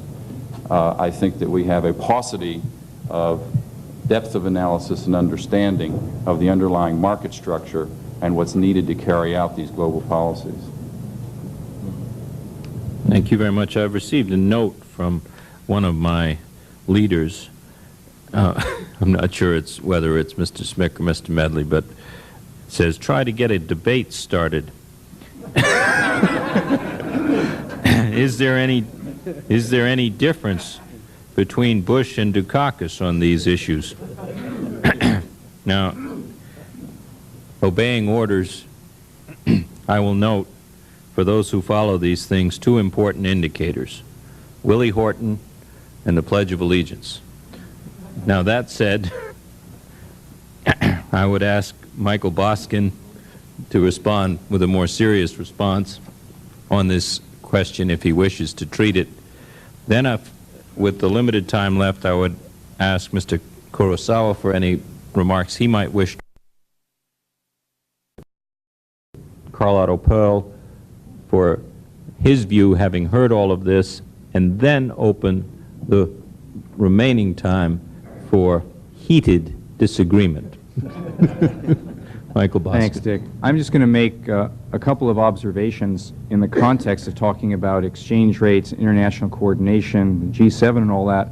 I think we haven't given enough emphasis to two remarkable facts. I won't comment on exactly why this has occurred and exactly how much credit should accrue to what process and what people, but I think the two most remarkable facts, among the two most remarkable facts of the last several years, is that we have avoided a trade war driving the world economy into a recession. We have major trade frictions, and they continue, but I think it is quite remarkable, given the high inflation of the late 70s and early 80s, the 81-82 recession, the swings in the dollar and other currencies, that we have managed to prevent what would have been the single worst thing to have occurred thus far, to prevent that from occurring. And I think that that is an important backdrop or context to have these other discussions against. The second thing that I think is notable is that hasn't gotten enough attention, except as kind of how to deflate the exchange rate, is that we have managed, while I would like to see us remain vigilant and do even better, we have managed to avoid a major acceleration of inflation. If we had been having this meeting some years ago, it would have been thought of as extreme to argue we could be in the United States 70 months into an economic expansion without a major acceleration of inflation. And I imagine that view also was held in some other places. So I think that's important, that as we discuss the details of what we can and cannot accomplish in procedures such as the G7 and institutions such as that, that we keep those two remarkable achievements of the 1980s in mind, and we try to maintain the impressive economic benefits of low, moderate, let's say, and non-accelerating inflation, and also of trying to rededicate ourselves to a free and open trade system for the world. That undoubtedly is the most important thing we can do for debtor nations. Let me also just say that I personally believe that there have been benefits to the G7 process beyond whatever contribution it's made to the former 2 points I've made, but that we have to be aware that anytime we have the 7 major countries or any other group together, each of which has its own domestic economic and political agendas and constituencies, that we have to be alert to the fact that it's not going to be easy, that there are going to be times when, even though it might be in our mutual interest to do something, there will be such strong pressure internally to do something, whether that's to maintain domestic price stability at all costs or to yield to some other internal political or economic pressure, that I think we have to have reasonable expectations about what policy coordination can achieve. And I think within that context, we have done well in the 1980s. Thank you. Thank you very much. Since I didn't hear you answer the question about Bush and Dukakis, I was reflecting on it myself for a moment, and it occurred to me that Larry Summers, who we need to have disagree with you at this point, is not here. But as far as I understand it, he would agree with you. Yep. So one's pressed to explain that, and the answer would seem to be that he used to work for and be a student of Marty Feldstein. Except that Marty disagrees with you. And you're both advisors to candidate Bush. I will note in an air of levity that thus far Massachusetts has a fixed exchange rate with the other 49 states. Well, thank you. Mr. Kurosawa. Thank you very much, Mr. Chairman. I think G5 or G7 coordination is just like a classroom in the school. U.S. is a teacher rather than student. U.S. would like to tell the students what they should do. Japan is the most diligent student and got a full mark. German, they appear from time to time to the classroom whenever they like. Economic policy coordination itself is not easy one. The most successful economic cooperation is in European monetary system, but even in that system there is a big problem, certain problem, as Professor Don Bush mentioned. And Mrs. Thatcher even, she's out of this, this coordination. Now US, Europe, Japan, can they have real policy coordination? I don't think it's, I'm not too optimistic on it. I admit that since the Plaza Agreement, they have done a relatively good job. Now dollar stabilized. That because U.S. trade deficit finally showed certain improvement. But it took 3 years to get this stabilization. But how long does it last, this stabilization? Let's look back 3 years ago. At that time, the teacher was not Jim Baker, but Don Regan. And he said, as Mr. Oba mentioned, strong dollar, strong America. And then teacher changed, weak dollar, weak strong America. And now the teacher said, stabilized dollar, the best. But how long does it last? If we have, say, Professor Feldstein as treasurer, then what will happen? We don't know. Might be 100 yen. 100 yen tomorrow, I don't like it. But 100 yen in 5 years, I think we can accept that. Look back 17 years ago, yen was $1.360, now 130, 1/3. And we could afford it in 17 years, but not in just overnight. Let me talk about a little bit about Atlantic and Pacific problem for US. US trade in 86 and 87 with Atlantic area 29% of total US trade, and with Pacific area 35%, out of which 17% with Japan. Japan trade in this year total $440 billion, out of which with US $120 billion, With Asian countries, the same amount, $120 billion, and it is increasing. And the big difference between Japanese trade with U.S. and with Asia is with U.S. we have $50 billion surplus, and with Asia we don't have surplus, and it is becoming a deficit perhaps next year. Asian trade in the world trade, if we look export, Asian NICS and ASEAN is 9.8%, Japan 9.9%, USA 10.8%. Asian NICS and ASEAN countries, they have big share in world trade. And import, Asian NICS, ASEAN countries 8.4%, Japan 6.2%, USA 17.7%. So Asian weight in world trade is increasing very much. And Japanese direct investment, which we discussed yesterday, last year was $33 billion, out of which 44% came to the States, and 20% went to Asian countries. But if we carefully watch the context of content of our direct investment in this country, 70% in real estate, financial area, and real industrial investment is only 25 to 30%, which means real industrial investment is 13 to 14%, but our investment, direct investment to Asian countries, 20%. It's almost all industrial investment. How come? Because we are moving our factory or product line to Asian countries.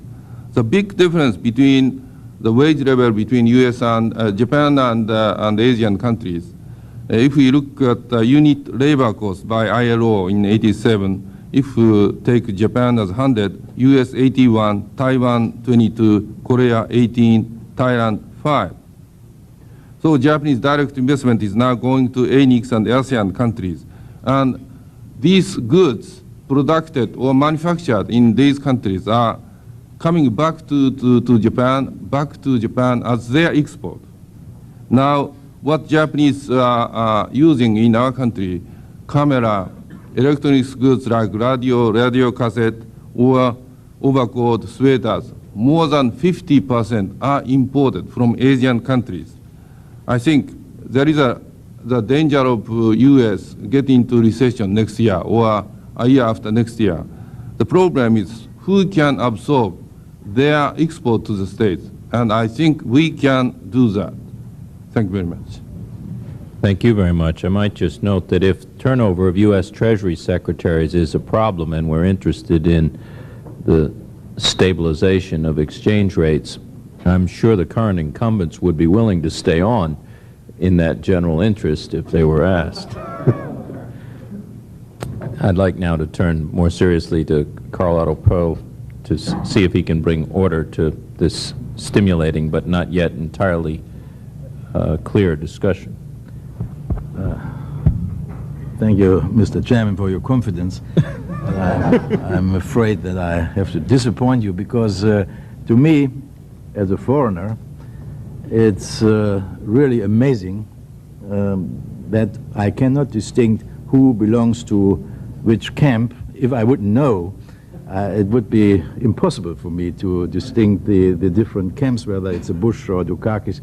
And so I take it that there is a certain degree of agreement on this issues, which I think has to be appreciated. I appreciate that. From our point of view, that's welcome, because it means that whoever will be the next president, there will be a continuation of international cooperation and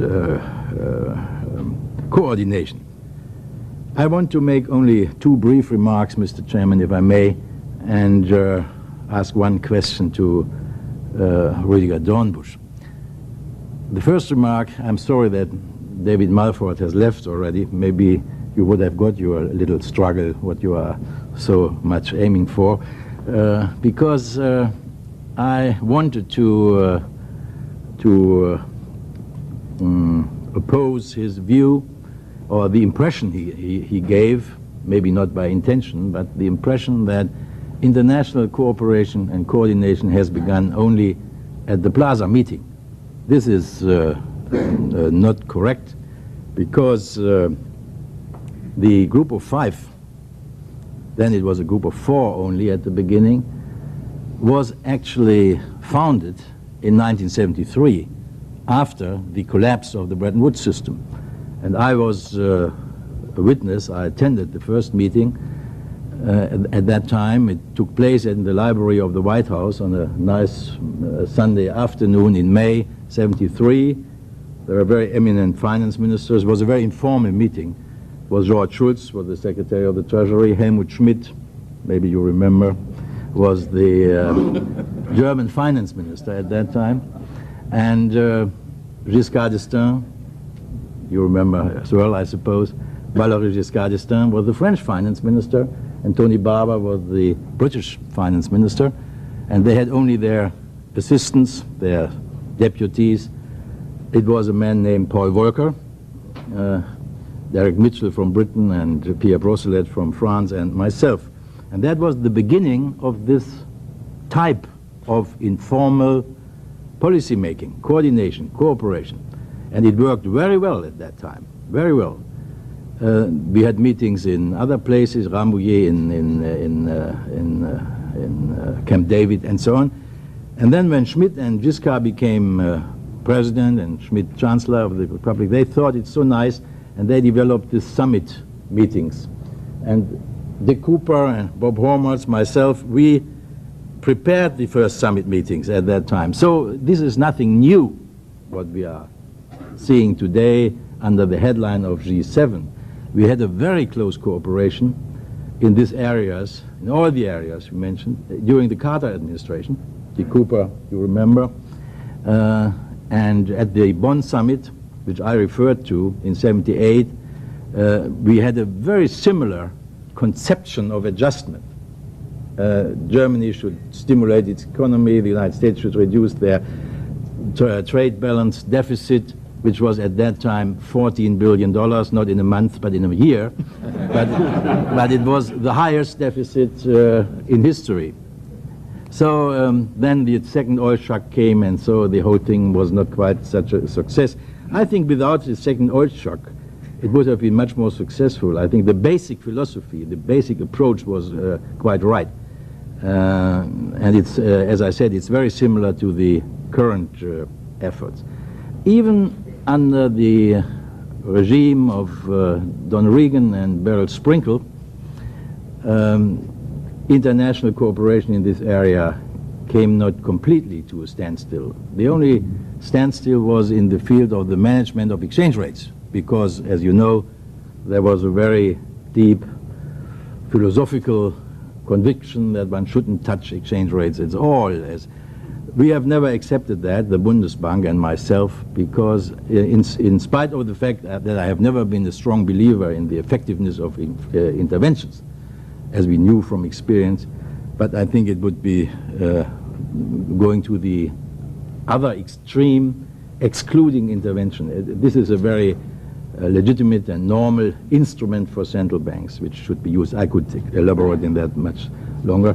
I think, I'm still convinced, it was a big mistake that the administration at that time was not prepared to participate in efforts to avoid an overshooting of the dollar. And I'm also convinced, I cannot prove it, of course, but I'm also convinced that we would have been able to avoid that at that time. And so we saw that the dollar went up to 3 marks and 47 in February 1985. And then we decided unilaterally to step in. But before I elaborate on that, let me say that the international cooperation worked very well, for instance, during the debt crisis in August, September '82, when the world was as near to a chaos and to a deep crisis as it was in October, maybe even nearer.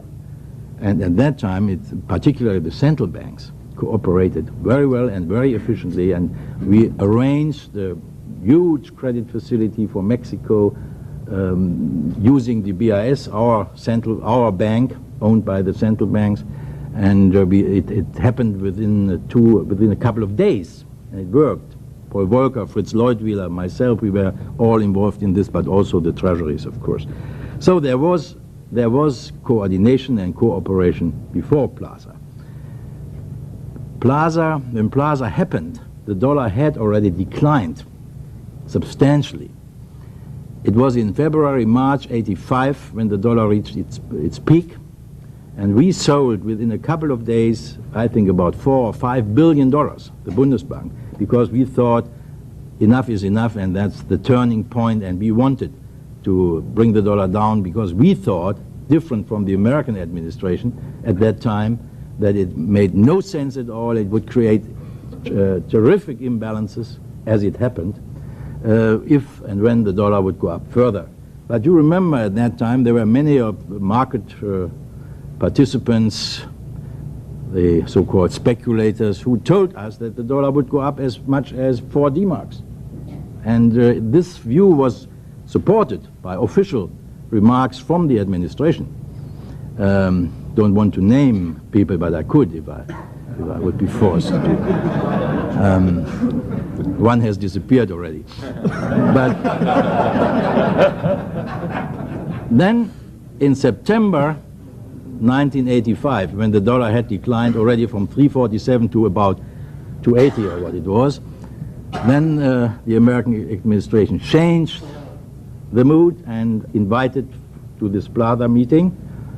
I think the dollar would have declined anyway, without the Plaza meeting as much as with the Plaza meeting. But the background was, of course, that, or the relevance of that meeting was that it was shown to the world that the US administration had changed its attitude as far as exchange rates are concerned, that they have given up the attitude of benign neglect and that they cared about the exchange rate. And that was, of course, important.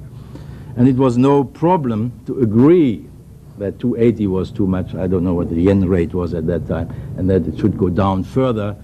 But I'm still convinced that we would not have needed such a spectacular event in order to bring the dollar down at this time. What also happened at the Plaza is that for the first time the G5 appeared in public, gave a press conference, invited television, published a communique. That had never happened before. We had always met in secrecy. We couldn't always keep it secret that we met, but we never issued a communique or something like that. And the first result was that the G5 had to be enlarged to a G7. I leave it to your judgment whether that was progress or not. So that was the first result of that, because then it was politicized. And since then, all these meetings have got a lot of public attraction, journalists around and so on, and I don't think this is really helpful for the outcome, because then the politicians have to sell, have to produce themselves and so. So I'm rather skeptical about this kind of cooperation which leads to strong public statements. And when the markets have heard the third and the fourth time that budget deficits should be cut or increased or what have you, they are losing a little bit their confidence, and the credibility is affected. And so the reaction to the last communique, before the last, in December last year, was very negative in the markets, as you can remember, because everybody said, what is new in this communique? Nothing new in it. So, but that does not mean, of course, that one shouldn't continue the cooperation, but I have some doubts whether it's a good idea to make this form of cooperation even more formal, whether it's really advisable to institutionalize it, as it was suggested by, if I understood it correctly, by several speakers. I'm not sure whether they really suggested it, but that's what I understood. Because I think we have enough institutions. This is not the problem, that we don't have enough institutions. We have, for instance, not only the G5, which still exists, the G7, we have the G10. We have, for instance, the G10 governors meetings of the central banks, which meet every month in Basel. I'm the chairman since several years, so I have a very very high regard, of course, for the efficiency of that group. We never publish a communique. We never publish anything except on this banking regulation rules, this Cook Committee rules, but that was something special. Normally, we never tell the journalists what we have discussed, but I tell you, we have very, very intimate and very confidential discussions and a very effective cooperation, the central banks amongst each other. One problem is, of course, that the central banks in the different countries have a different institutional status, so to say. For instance, the Bundesbank is the only central bank which is in charge, legally in charge, of interventions in the exchange markets. In other words, which owns the currency reserves. We are the legal owner of the German currency reserves, different from all other central banks.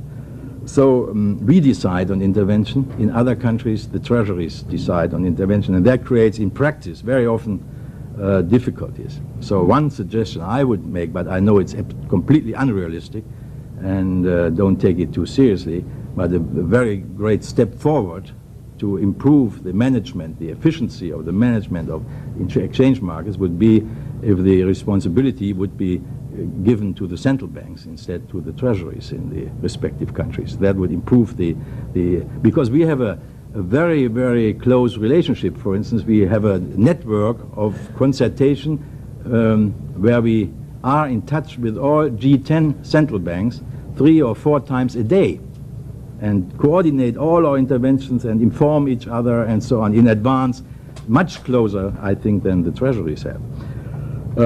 We have the IMF. This raises another problem.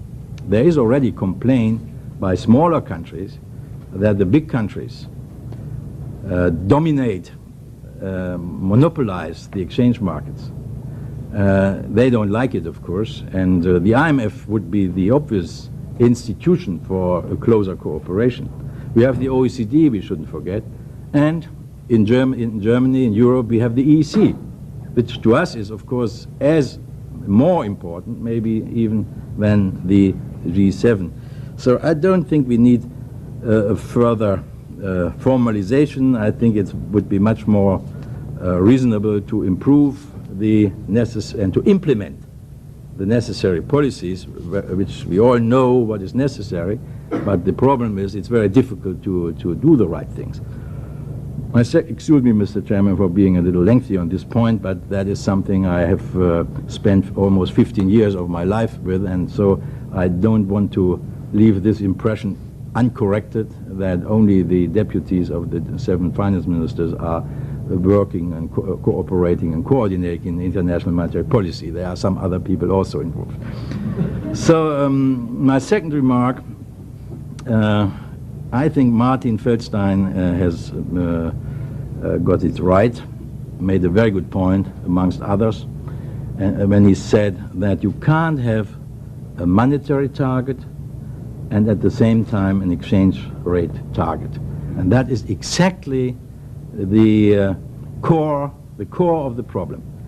It has, outside Germany and even inside Germany, it hasn't always understood, even today it hasn't understood that we, for instance, have a monetary target and we don't have an exchange rate target. And so we decide on monetary policy, on interest rates, on liquidity and things like that, not in order to stabilize exchange rate, but in order to pursue a certain monetary policy, which we think, in the light of our experience, is a much more reasonable and much more useful target to follow. And I think experience shows that we have been quite successful. If I concentrate only on monetary policy, I do not want to refer on fiscal policy because I'm not responsible for that. And I share the view of my friend with Wolfgang Roth that one could be rather critical in that respect. But this is not my business. As far as monetary policy is concerned, we have a monetary target and not an exchange rate target, and that has created a lot of misunderstandings in this coordination process in the past, including last October. But there's one very important exception, and that is our membership in the European monetary system, which is a system of fixed but adjustable exchange rates, very similar to the old Bretton Woods system. And you have to be aware that more than 50% of our trade is with countries with which we have de facto or de jure practically fixed exchange rates. If I include countries like Austria, Switzerland, which are very important trading partners for us. And so we are not living in a floating system. We are living de facto in a mixed system, and the membership in the EMS creates sometimes severe problems for monetary policy in my country. That's not an easy environment to pursue the kind of monetary policies which we have in mind. And the simple answer, making a long story short, is that we have to aim for agreed monetary targets within the system of fixed but adjustable exchange rates. I don't think that that could be implemented worldwide. I doubt that very much. I think it's impossible. But we are aiming for that within a small group of European countries. Only half of the membership of the EEC belongs to the EMS, to the monetary system. And we try to coordinate our monetary policy amongst ourselves, which is by definition a very important step in the direction of a monetary union in Europe. We are talking about European Central Bank, and so that's of course all a little far away. But de facto, we are in a process, in an accelerating process of forming a monetary union in Europe, which is defined by abolishing capital controls, full convertibility of the member currencies, and in the final stage, irreversibly fixed exchange rates. In the final stage, I'm saying, because for the time being, I think we need realignments from time to time, but they're very rare. And we have achieved a very high degree of exchange rate stability due to a closer cooperation and coordination of monetary policy. But this is something one cannot envisage on a worldwide basis for many reasons, because the domestic and the national interests are still dominating policies in the countries concerned. So my question is very simple, maybe a little stupid, but there are no stupid questions, there are only stupid answers, and so I dare to make the question. Assumed, Rudy, that the next president will do what you suggest, that he will take strong measures to announce his intention to cut the budget deficit, and that inflation will not aggravate in this country.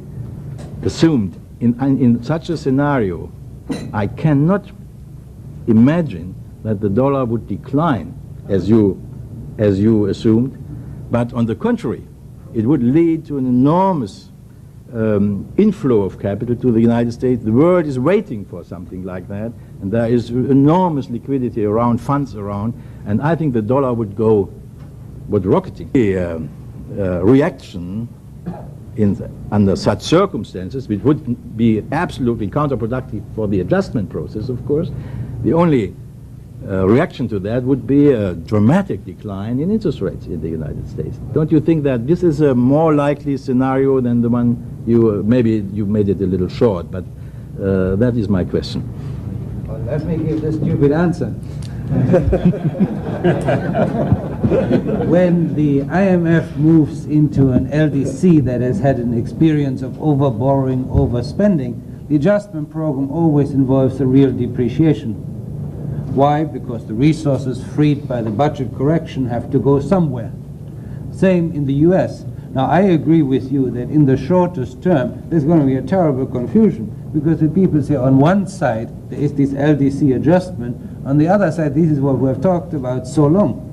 Well, how does it go pragmatically? A severe budget cut, of course, would slow down the US economy more than is required cyclically. There'll be a call for the Federal Reserve to do the agreed thing, to lower the interest rate. And at that point, the people in the foreign exchange market say, we're very confused. We have all this optimism about America, but we aren't getting any interest anymore. And Mr. Perl in Germany is fighting inflation with really nice high interest rates. and we're going to go and get ourselves some of his interest rates. And that's when the dollar starts weakening. And then people say, bad news, you don't get interest, and now you may get exchange losses. That's when they all stampede. And that's when you can come back with realism, because if the dollar overshoots, then you ought to be there to have a helping hand and stabilize it at 100 yen. No, I've understood, but I wouldn't bet my money on that. So Not on the first week. Thank you very much. Let me try, if I might, to just make a couple of quick concluding comments, since we're 1 minute over our time. I'll be very brief. First, just one small point of personal perspective, and I won't attempt a summary because we are over our time. But I would, on behalf of all of us, thank, of course, all of the panelists, and particularly Carl Otto Perl, for both opening and, to some degree, closing the discussion. I would, however, take this opportunity to disagree with him, I think, on one small point. Actually, not such a small point in my own mind. There is, I think, some tendency, and please feel free to correct me, among central bankers to yearn for the days, not just the German central bankers, most central bankers, that yearn for the days when these things could all be handled among central bankers quietly, outside of the glare of lights, and in the neat way that is available to them, or was available to them. And there's a reluctance to see the, quote, institutionalization of the process or the formalization of the process for a variety of reasons, and if you'll pardon me for possibly seeming cynical. Among those reasons are a degree of loss of control for central bankers as the process changes. Because as the process changes, other players get into the act. Finance ministers, for example, who are always an awkward presence. And then when one starts saying that, look, if you really want to get at this, intervention's not enough, you've got to deal with the underlying policy fundamentals, you discover you've got to get trade policy in, and what are we going to do about Nixon, all of these other subjects, which are beyond the scope of central bankers, or at least beyond their direct ability to control. And it's inescapable, if you want to treat these other subjects seriously, that you have to include the authorities who are responsible for dealing with these other subjects. That makes the whole process a lot more messy. But I think it's a natural corollary of the interdependence and the true character of the relationship among fundamental variables and this much narrower question, exchange rates. So this broad range of issues must be dealt with. That means there must be a broader range of players. If you want the system to deliver, it does require, quote, political will, which means, for better or for worse, politicians, which means, for better or for worse, publicity. So I think while it's understandable that one would look for the fond days of this all being handled neatly and quietly among a small group in private, that the process of institutionalization is inescapably catching up with reality, and we're going to continue to see movement in a direction that some central bankers will lament, but I'm pleased to say that they will, in my opinion, continue to participate vigorously. That said, I agree with your analysis. No? Okay. That's why I'm so afraid about this process. That said, let me conclude very briefly. It seems to me that, at least as I've heard it, there's very substantial agreement on the need for some coordination process, even including Marty Feldstein, building on the Group of Five and the Group of Seven. It's obvious, and I won't attempt to summarize it, there's substantial disagreement on what should be the proper focus of that coordination process. From my own personal perspective, I would just vote for all of the above. Somewhat more facetiously, I would note that if we're giving advice to a president, I'm afraid he might be discouraged by one bit of advice, because if we were advising him on how he should best play the market before losing the ability to do so upon taking office, we would tell him, as I understand it, that the dollar is going to 100 yen over the next 3 years, and that is inevitable. That the dollar is going to rise after the election, and that is highly probable. and that the dollar-yen relationship will stabilize, quote, around current levels. And that is certain. Provided you define around current levels broadly enough. The only consolation, as far as I can see, that we have to offer him is we can tell him, insofar as he's interested in coordination, that if things do get really bad, coordination increases after a crash or after a collapse. Thank you all very much.